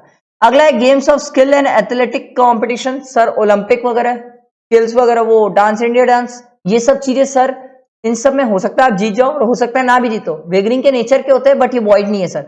अगला देखो contract of insurance. Sir insurance भी तो वही है सर, हो सकता है आपकी गाड़ी ठुकेगी, हो सकता है नहीं ठुकेगी, नहीं ठुकी तो आपको कोई पैसा नहीं मिलेगा, क्लेम नहीं मिलेगा, अगर ठुक गई तो क्लेम मिलेगा, आपको भी क्या पता ठुकने वाली है कि नहीं, तो वो वही बोल रहा है सर, ये वेगरिंग नेचर के बट वॉइड नहीं है। आया समझ? सिंपल। उसके बाद देखो सर इंश्योरेंस और वेगरिंग एग्रीमेंट के बीच का difference sir, very very simple sir. Contract of insurance क्या होता है, मीनिंग क्या होती है, यहां पर सर इंडेमनीफाई किया जाता है, हम इंश्योरेंस क्यों करते हैं, हमारे लॉस को कंपनसेट कराने के लिए। वेगरिंग क्या होता है सर, ये तो सट्टा है, पैसा देने की बात है सर, हाईली अनसर्टन इवेंट है, हो सकता है जीते और हो सकता है हारे। कंसिडरेशन सर, क्या इंश्योरेंस में कंसिडरेशन होता है? यस सर, हम स्टार्टिंग में प्रीमियम अमाउंट देते हैं सर। वेगरिंग में कोई कंसिडरेशन नहीं होता है, सिर्फ बातचीत है, भाई तेरी टीम जीती मेरी टीम जीती, ठीक है, इसलिए यहां पर कोई कंसिडरेशन नहीं होता। अगला इंश्योरेबल इंटरेस्ट। सर क्या कॉन्ट्रैक्ट ऑफ इंश्योरेंस में क्या इंश्योरेबल इंटरेस्ट होता है? यस सर, हम जिस चीज का इंश्योरेंस करा रहे हैं वो हमारी प्रॉपर्टी होती है सर। वेगरिंग में तो कोई हमारी प्रॉपर्टी नहीं है, दोनों टीम हमारी नहीं है भाई, हो सकता है हमारी टीम जीत, जिसको हम हमारी टीम बोल रहे हैं, जिसके नाम पे सट्टा लगा रहे वो हमारी टीम थोड़ी होती है, हम तो ऐसे ही बोल देते हैं, ठीक है। अगला देखो sir contract of indemnity. Sir कल के दिन अगर कार ठुक गई तो क्या आपको इंश्योरेंस वाले कंपनसेट करेंगे? यस, ये तो कंपनसेट करेंगे आपको, बट यहां पर क्या होगा सर, अगर सट्टे में आप जीत गए तो जो हारा है वो आपको पैसा देगा, अगर आप हार गए तो सामने वाले को पैसा दोगे, वेरी सिंपल। अगला है एनफोर्सेबिलिटी। सर क्या कॉन्ट्रैक्ट ऑफ इंश्योरेंस वैलिड है? यस सर, आप कोविड के टाइम देखो सर कितने लोगों की हेल्थ इंश्योरेंस पॉलिसी ली हुई है, क्या ये वैलिड है? यस ये वैलिड है, बट सर क्या अगर मैं वेगरिंग की बात करूं तो क्या ये वैलिड है? नहीं सर, वेगरिंग वॉइड है, अनएनफोर्सेबल है। आप क्या जज को जाके ये बोलोगे मैं इसके साथ आईपीएल में सट्टा लगाया था, मेरा पैसा नहीं दे रहा, जज बोलेगा पहले तू आ बेटा, तू पहले आ रहे समझ, ये वॉइड है सर। उसके बाद प्रीमियम, सर क्या कॉन्ट्रैक्ट ऑफ इंश्योरेंस में प्रीमियम लगता है? यस सर, आपको प्रीमियम शुरुआत में प्रीमियम अमाउंट देना पड़ता है। सर वेगरिंग में ऐसा कोई प्रीमियम वाली बात ही नहीं है, वो तो जीतने हारने पे डिपेंड करता है। उसके बाद पब्लिक वेलफेयर, सर क्या इंश्योरेंस लोगों के वेलफेयर के लिए होता है? यस। सट्टा कहां से लोगों के वेलफेयर के लिए होता है? ये तो अगेंस्ट होता है सर, सट्टा खेलना तो अगेंस्ट है, इसीलिए तो वॉइड है, इसीलिए तो गवर्नमेंट बोलती है ऐसे काम नहीं करना चाहिए। आया समझ? ये हमारा sir performance of a contract पूरा यूनिट खत्म हुआ, थोड़ा सा बड़ा यूनिट है। इसके बाद अब अपन स्टार्ट करेंगे सर नेक्स्ट यूनिट, अब सॉरी इसके बाद अपन next performance of a unit start करेंगे। ये other essentials of valid contract था sir, elements of valid contract. Sir ये बहुत बड़ा यूनिट था, इस पे रिलेटेड कोई भी अगर आपको डाउट है, कोई भी चीज नहीं समझ आए तो आप मेरे से बिंदास पूछ सकते हो, टेंशन मत लो, आप बैठ के आराम से इंडियन कॉन्ट्रैक्ट एक्ट पढ़ो, अच्छे से पूरा कवर हो जाएगा, कोई भी टॉपिक आपका छूटेगा नहीं। इसके बाद अपन पढ़ेंगे परफॉर्मेंस ऑफ अ कॉन्ट्रैक्ट। जितना हो सके फ्रेंड्स तक शेयर करो, चैनल को सब्सक्राइब करना, बेल आइकन प्रेस करना नहीं भूलना, नहीं तो आपकी वीडियोस मिस हो जाएगी, फिर आपको अखरेगा कि सर हम लॉ में क्यों अच्छे से नहीं पढ़ पाए। और आखिरी में याद रखना अपन को क्वेश्चन पेपर सॉल्व भी करना है, मैं आपको केस स्टडी लिखने का तरीका भी समझाऊंगा, तो कोई भी लॉस नहीं होना चाहिए, ठीक है। चलो अब अपन नेक्स्ट यूनिट स्टार्ट करेंगे, तो तैयार हो जाओ, अब उनको नेक्स्ट वीडियो में नेक्स्ट यूनिट पढ़ना है, ठीक है। चलो थैंक यू फ्रेंड्स।